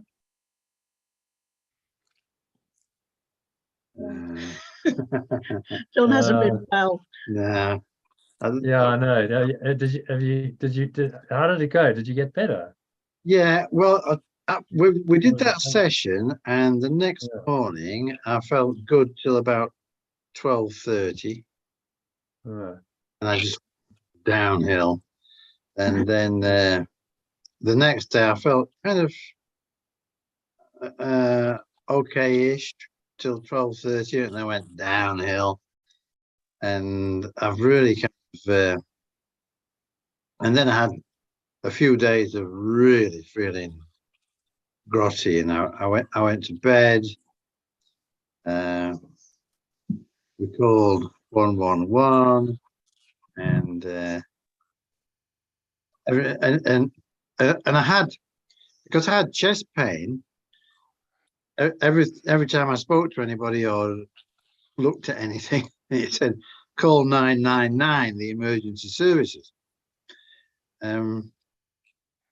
Which we didn't do, but we did eventually call 111, which is the kind of NHS line, I suppose. And they wanted me to go to A&E at the local hospital, and that particular night it was just a bitter cold night, and I said, well, there's just no way I'm going to A&E tonight. Oh, Absolutely no way. So very sensible. well, the conversation kind of petered out, and anyway, I didn't have a very good night actually, and knock on the door at 8:25 the next morning. I opened the door, and there's 3 bubbly, lively paramedics on the doorstep. Really? Wow. Yeah, They sent some paramedics.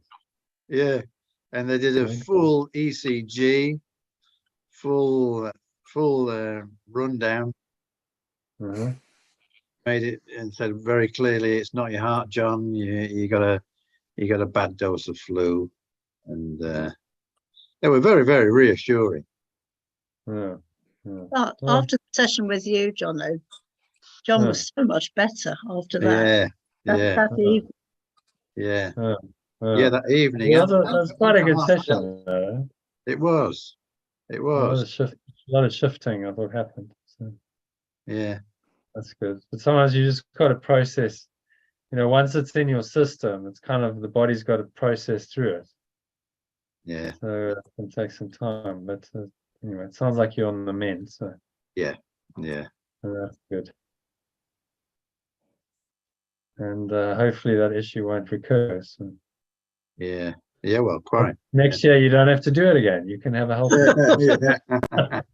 Wouldn't that be nice? Lee? It would. Yeah, Sue's like, yeah. did you haven't got sick? Sue's fine. Yeah, I'm You're fine. Yeah, it's interesting how the mind works. Okay, so we actually just doing the lesson. If you want to join in, Yeah. did you pop in to say hello? You want to do some practice? Well, we just thought we'd pop in and say hello, and maybe just stay for half an hour. Yeah. Okay. So we'll just finish this and we'll do a little meditation. That's good. Yeah, where are we? Kim was working her way through this lesson. Conflict is sleep and peace awakening. I think that's where we left off. Yeah. Conflict is sleep and I peace can't see awakening. it. Can't Are you you? sharing the screen? Oh, there. Okay. Yeah, there. Oh, yeah. Yeah, so I mean, he's just stating the obvious. Conflict is your sleep and the dream of duality, and peace is the experience of awakening to your true self. That the experience of peace means that you're awakening to oneness. The more you realize oneness, the more peace will come.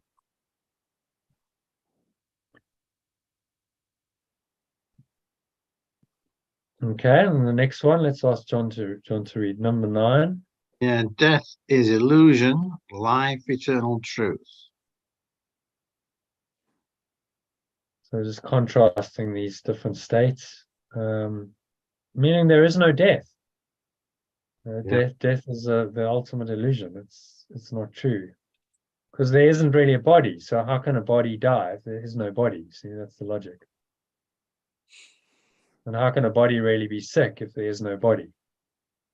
Which is difficult to get your head around when the body's, in its state of sickness, isn't it? But ultimately that's the realization to try and have. It's like, okay, there's no body really, so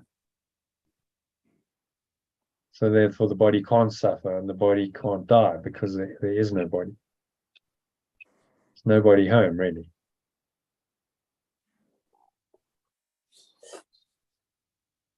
Okay, does that make sense? Yeah. So number 10, Sue, if you can read, there is no opposition to your awareness. There is no opposition to your awareness. So we've just changed will to awareness. There's no opposition to your will, your awareness, because awareness is more encompassing, I think. Will, and you can use will if you like. That's why we have the original. But will tends to imply some kind of intent, some kind of, okay, well, I want you to do this, God's will. Most people would interpret it that way anyway. Whereas awareness is much more of an open, non-finite. It's an infinite concept, awareness. There's no kind of finite goal that awareness is seeking, other than to be itself. That's all. Just to be aware of itself as it is.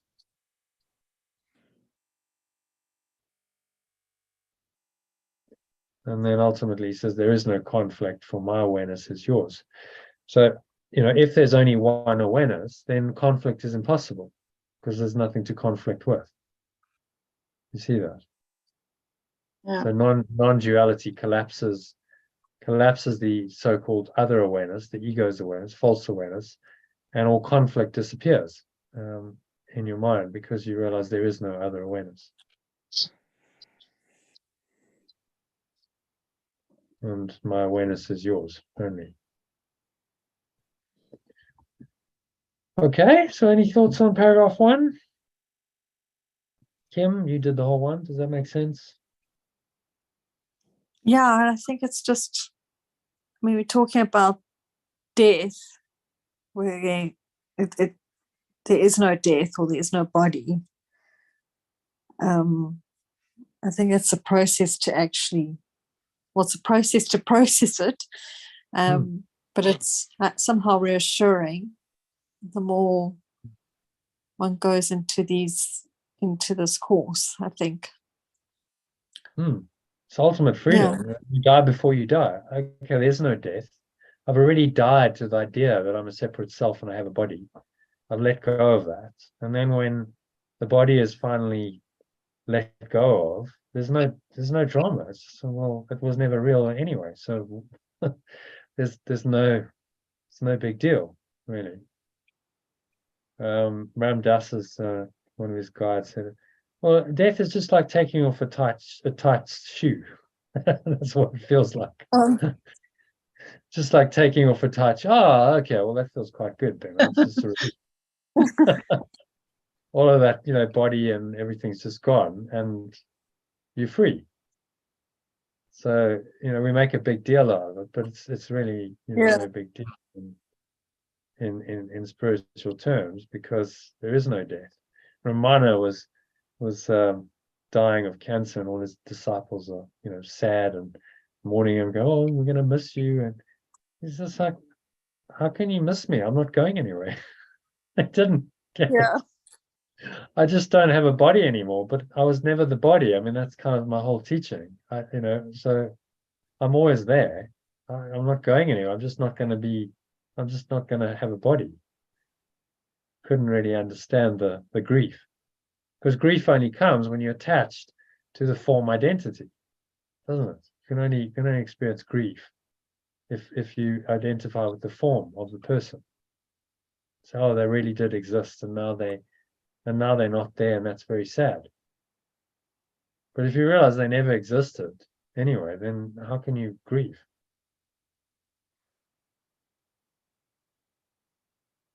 In practice, it's a process to work through that, because we're all seemingly human, and we've got these human emotions, and we do get attached to the special people in our lives. And then someone dies, and we go, I feel, why do we grieve? Because I feel less than I was without that person. Isn't that why we grieve? I'm not, they're not there for me anymore. I feel lonely.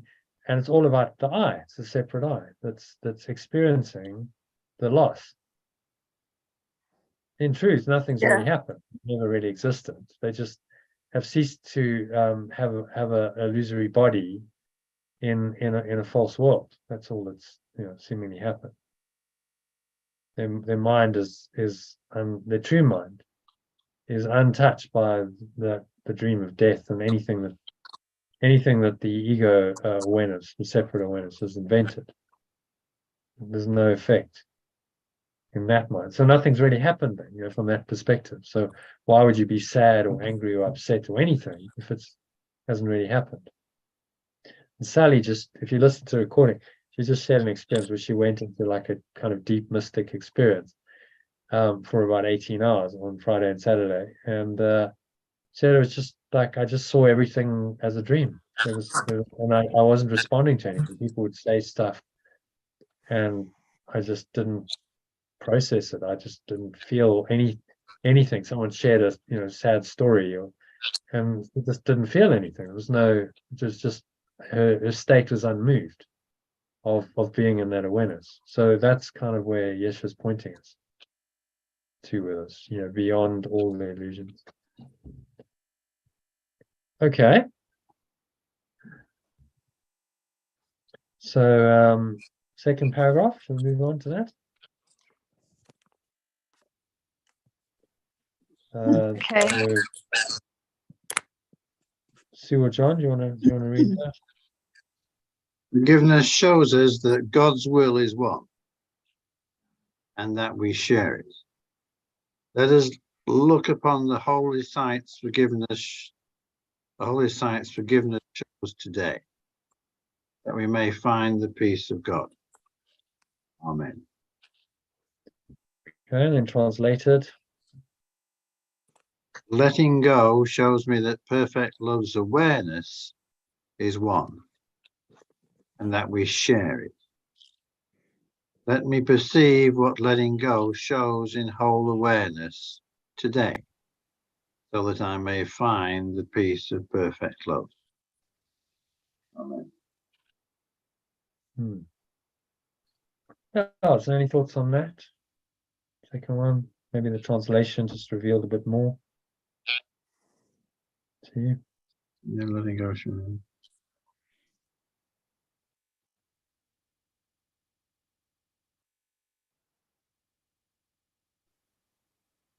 I understand why those two are symbiotic. Letting go shows me that perfect love's awareness is one. When you let go of any other awareness, your belief in any other awareness, then it must show you the truth that there is only this one awareness. So forgiveness leads you to the experience. Forgiveness or letting go leads you to the experience of pure formless awareness and perfect love. Perfect oneness that this is pointing to. And that we share it. Once you've experienced it, you cannot doubt that it's for everyone. It's not just an individual experience. This is a universal experience that is possible by everyone.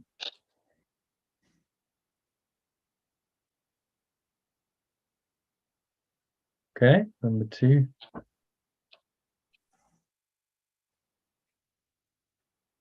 What does that mean for you, John? Let me perceive what letting go shows in whole awareness today. Are we looking at number 2 in Yeah, paragraph 2. Yeah. Let me perceive what. perceive what letting go shows in this day, so that I may find the peace of perfect love. So letting go of our mental and emotional attachments is the key, because that shows us the truth. It reveals the truth of oneness, which then brings the peace. The necessary prerequisite to get to it. If you don't let go, then how can you experience that peace? Your mind is split, and a split mind cannot experience peace.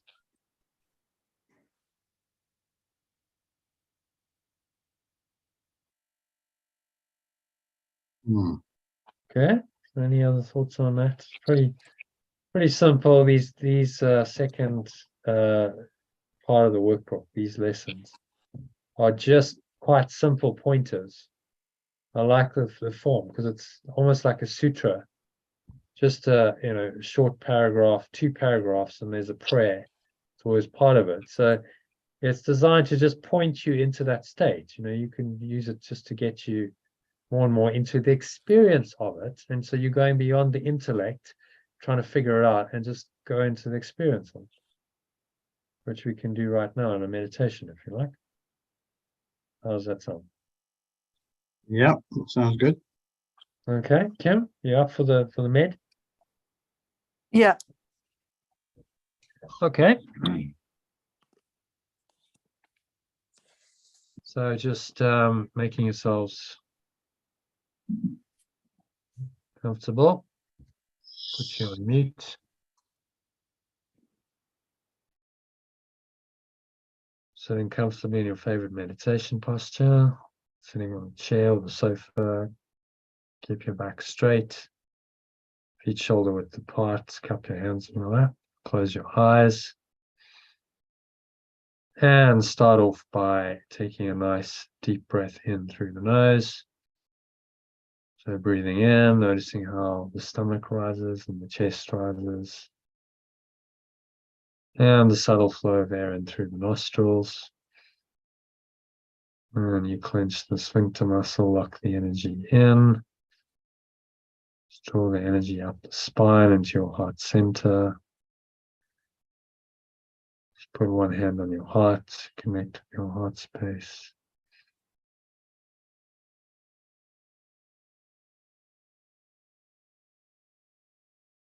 And draw the energy all the way up into the crown of your head with the breath. Just pausing at the top of the inhale. Smile. So just scan your mind and notice any conflict thoughts. There's some situation in your life where there's seemingly a conflict between you and another person or people. Maybe you're attached to conflicts in the external world, society, wars. Maybe you sense an internal conflict. Split in your mind, just 2 decisions, and you can't make up your mind as to which way to go. So all of these examples of conflict, just breathe into them, breathing into every pore, every cell, every muscle of your body.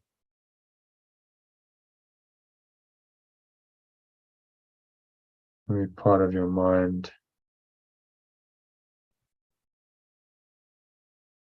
Every fiber of your being is fused with this awareness, spacious awareness, this light. Especially if you notice any darkness in any parts of your body. So that's limitation, tension, showing up as tension, possibly attraction, just a unpleasant kind of feeling, unpleasant energy. You just breathe into all of that.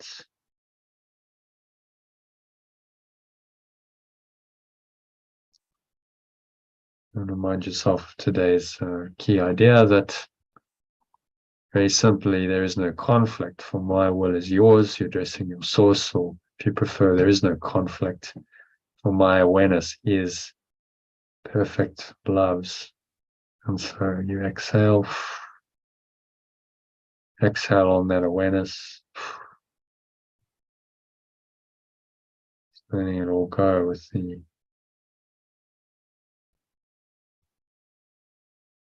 breeze of your breath into the nothingness that it really is. It's going, gone. Blow it off like a black smoke out of your mouth. It's leaving you, disappearing into the nothingness that it really always was.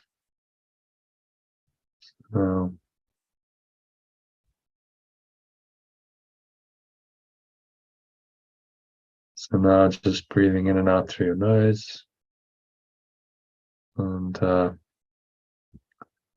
to these words. I'm going to read you the preliminary section. It's 5 paragraphs on what is the ego. So just listen and let these words just permeate into your awareness. To try and understand them necessarily, just experience what they're pointing to. So this one's on what is the ego? Answer to the question, what is the ego? And it's, as usual, quite profound. So just keep watching your breath, breathing in and out through your nose. Focus all your attention on the subtle sensations of your breath. Just breathing in through the nose and breathing out through the nose. Notice how the stomach rises, chest rises. Subtle flow of air into the nostrils.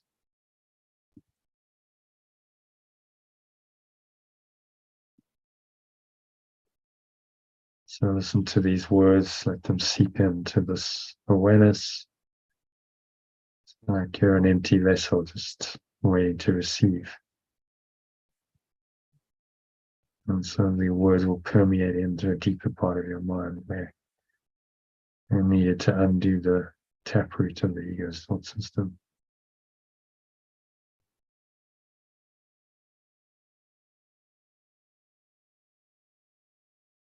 So it just starts off by saying the ego, or the belief in separation, is false, is idolatry. In other words, it's false. Sign of limited and separated self, born in a body, doomed to suffer and to end its life in death. It is the, quote, will that sees the capital will of God, or the pure formless awareness of perfect love, as enemy and takes a form in which it is denied.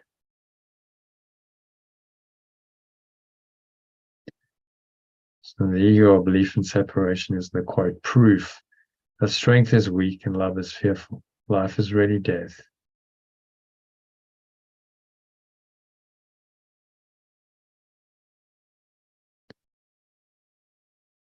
What opposes God alone, or pure formless awareness, perfect love alone, is true. That's what the ego is telling you.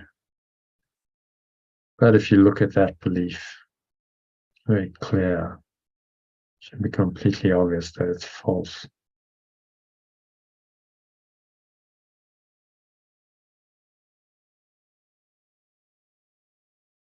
So the ego is insane, continues Yeshua. The belief in separation is insane. And fear stands beyond the everywhere, apart from all, and separation from the infinite. And it's insanity. It thinks it has become a victor over God himself, over pure formless awareness, perfect love itself. And in its terrible autonomy, it, quote, sees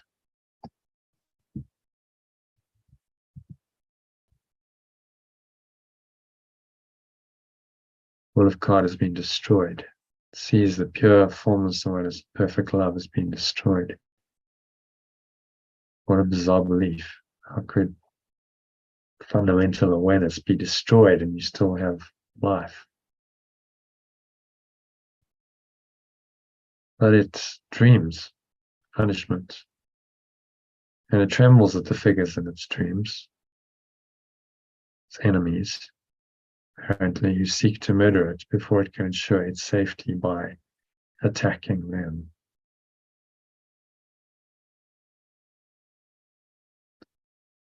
And so just watch your breath sinking deeper and deeper. Breath into the stillness, take you there. Keep your mind nice and clear, calm, empty, open, and aware to receive these profound words. So let's continue. Esha says the Son of God is egoless. Translated, that's the extension of perfect love, is without the belief in separation. What can it know of madness and the death of God, death of perfect love, when it lives, it abides in Him in pure formless awareness, perfect love? What can it know of sorrow and of suffering when it lives in eternal joy? What can it know of fear and punishment, of sin and guilt, of hatred and attack? And all there is surrounding it is everlasting peace, forever conflict-free and undisturbed, in deepest silence and tranquility. So maybe you can get a sense, feel into these words, breathe the essence of the serenity and this peace in to every pore, every cell, every muscle of your body, every part of your mind, every fiber of your being is infused with this peaceful presence. This is reality. So Yeshua says to know reality is not to see the ego, the belief in separation, and its thoughts, its works, its acts, its laws, and its beliefs, its dreams, its hopes, its plans for its salvation or freedom, and the cost belief in it entails. And suffering, the price for faith in it is so immense that crucifixion, the Son of God, extension of perfect love, is offered daily at its darkened shrines, and the ego must kill in order to justify its thought system.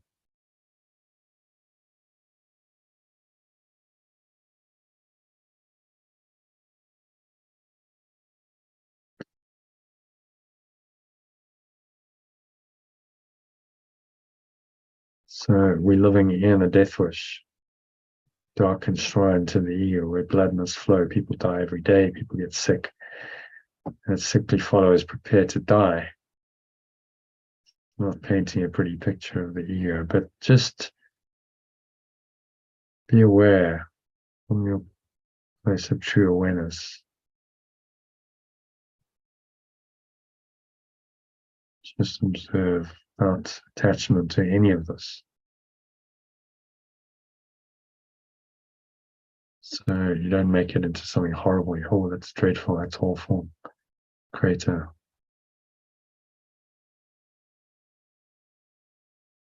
So now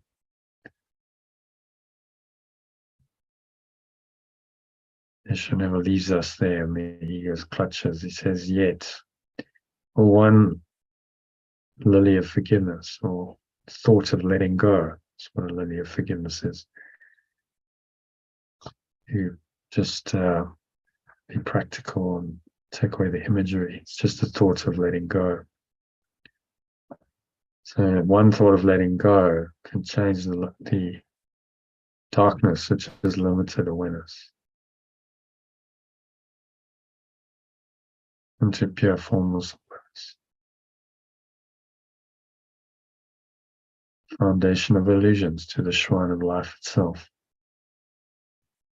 And peace will be restored forever to the wholly aware minds, which pure formless awareness, perfect love, stands as its extension. God created it as his sons. That's what it means. Forever an extension of God.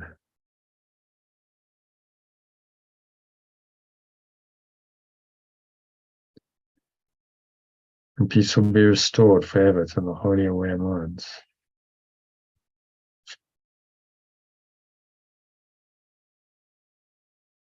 Pure formless awareness, perfect love extends as its own extension.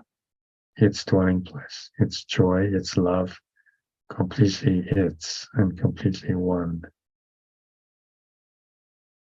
with itself. So just feel that oneness. It's an experience coming over you. Breathe in again, nice deep breath in. Scan your mind once again. Any thoughts of conflict seem to sabotage this experience of oneness. Just breathe into them.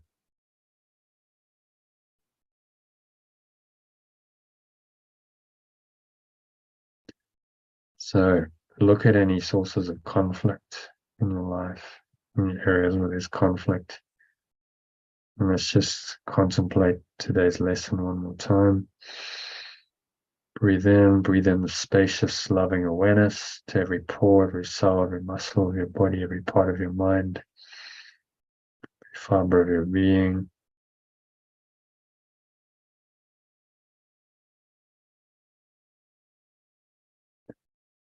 So there is no conflict.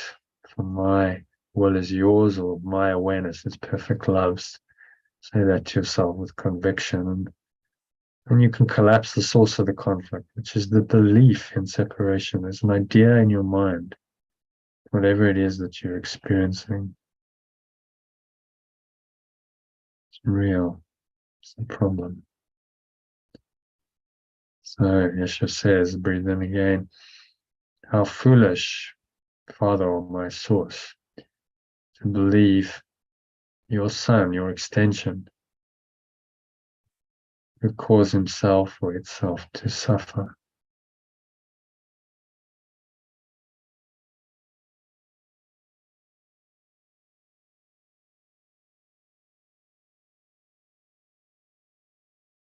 So could your source make a plan for its damnation and be left without a certain way to its release? Think upon that for a while. An illusion of damnation, but if only oneness is true, then there must be a way for the illusion of damnation, condemnation to be undone. And that's happening right now. So could make a plan for its damnation, be left without a certain way to its release.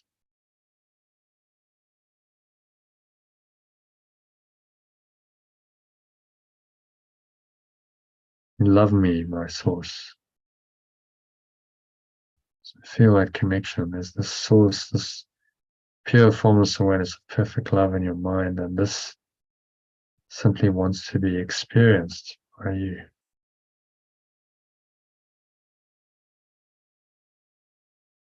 So could never leave me desolate, say this to your source, to die within a world of pain and cruelty. This cannot be God's will. This cannot be in perfect love's awareness. How could I think that perfect love has left itself?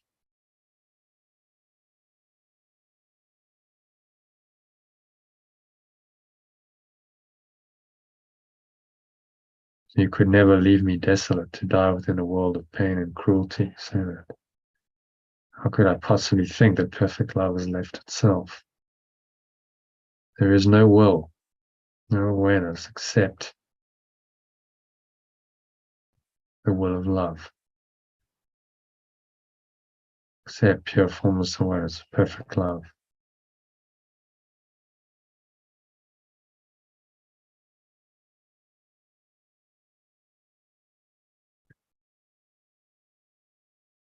There's no fear is a dream, and there's no will or awareness that can conflict with yours. Conflict is sleep and peace awakening. Death is illusion, life eternal truth. There is no opposition to your awareness.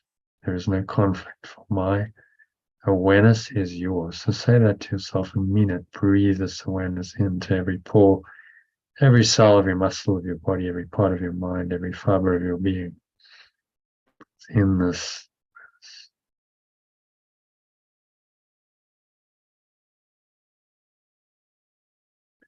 Sinking into this awareness. There's nowhere else to go, nothing else to do. Just let go and let God. So letting go, says Yeshua, shows us that perfect love's awareness is one and that we share it. So let us perceive what forgiveness or letting go shows today, shows in whole awareness today.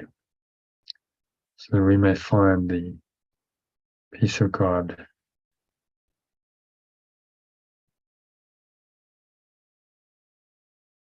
so that we may find the peace of perfect love.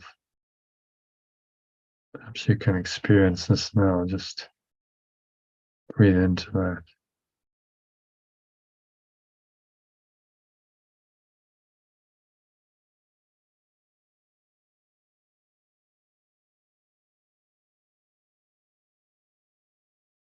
We're just sinking into this awareness. There's nothing else to do, nowhere else to go. It's very simple, just one awareness, no other awareness. Just experience that awareness, all encompassing, rising every part of your mind.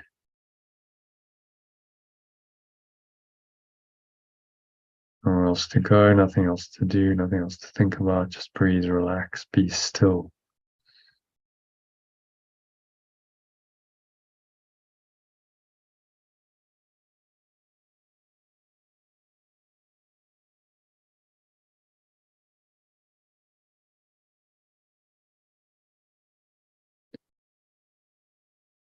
And just watch your breath sinking inwards with each breath, going deeper and deeper. Each breath into this lovely, peaceful, calm, still, silent embrace of perfect love. You are in the pure formless awareness of perfect love.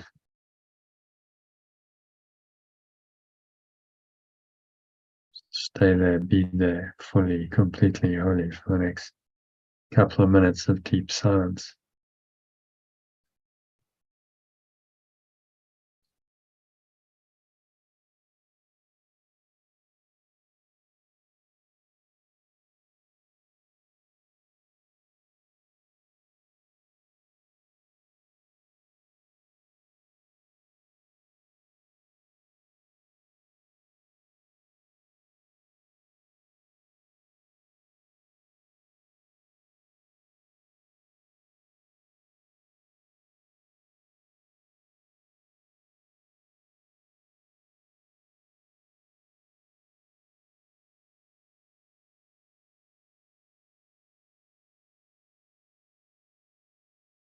Any thoughts come into your awareness, seemingly disturb this pure formless awareness. You just observe them casually, realize they're part of another awareness, another mind that you've invented.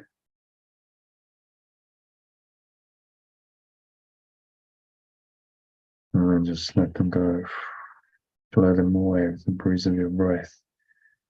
Reminding yourself that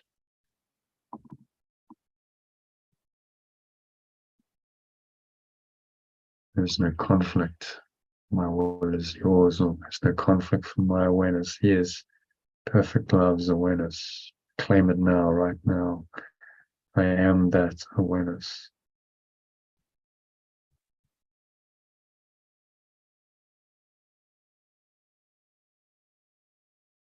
So blow it all away. Any resistance, the breeze of your breath.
And so very gently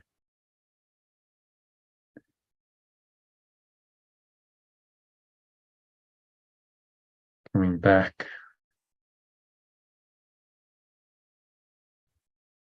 in this deep state into awareness of your body.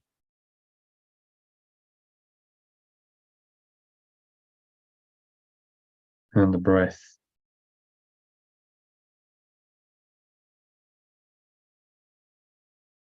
Senses in the world, and on the count of 3, you're going to open your eyes. So 1, just breathing in. Notice the stomach rise and the chest rise, subtle flow of air in through the nostrils. Clench the sphincter muscle, lock the energy in, draw the energy up the spine into your heart center, up into the crown of your head. Pause there. Noticing any thoughts and emotions, any related body sensations going on for you. One more chance to let it go. Today, to say there is no conflict, for my will is yours, or there is no conflict, for my awareness is perfect loves. My awareness is perfect loves. So exhale. So on the count of 2, just blow it all out. Notice how the air flows out, chest and the stomach suck back in. Energy subsides back down into your lower stomach and your groin.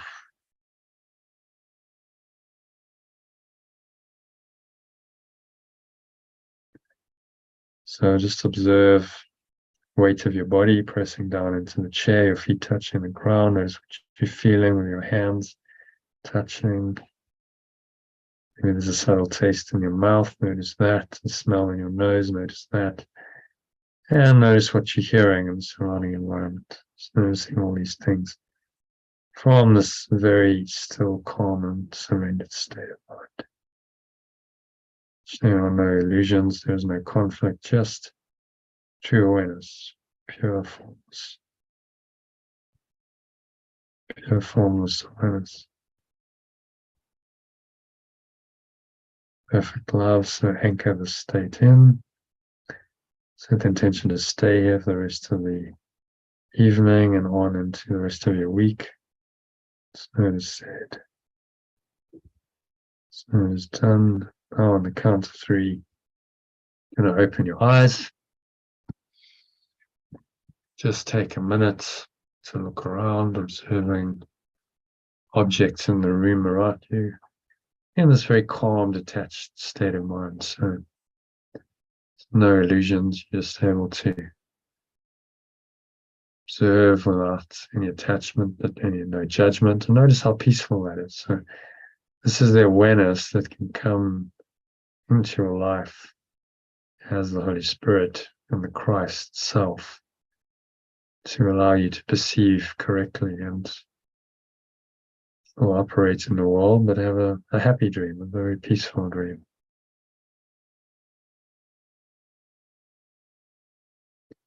So, yeah, I'll set the intention to stay there for the rest of the evening.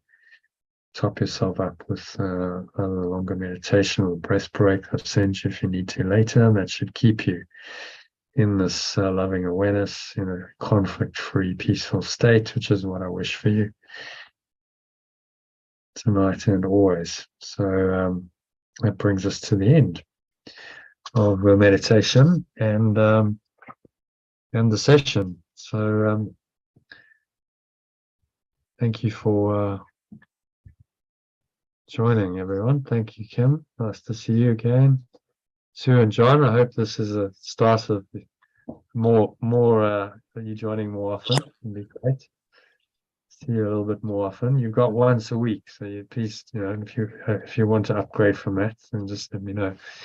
Not a problem. So our next session is tomorrow at 12:30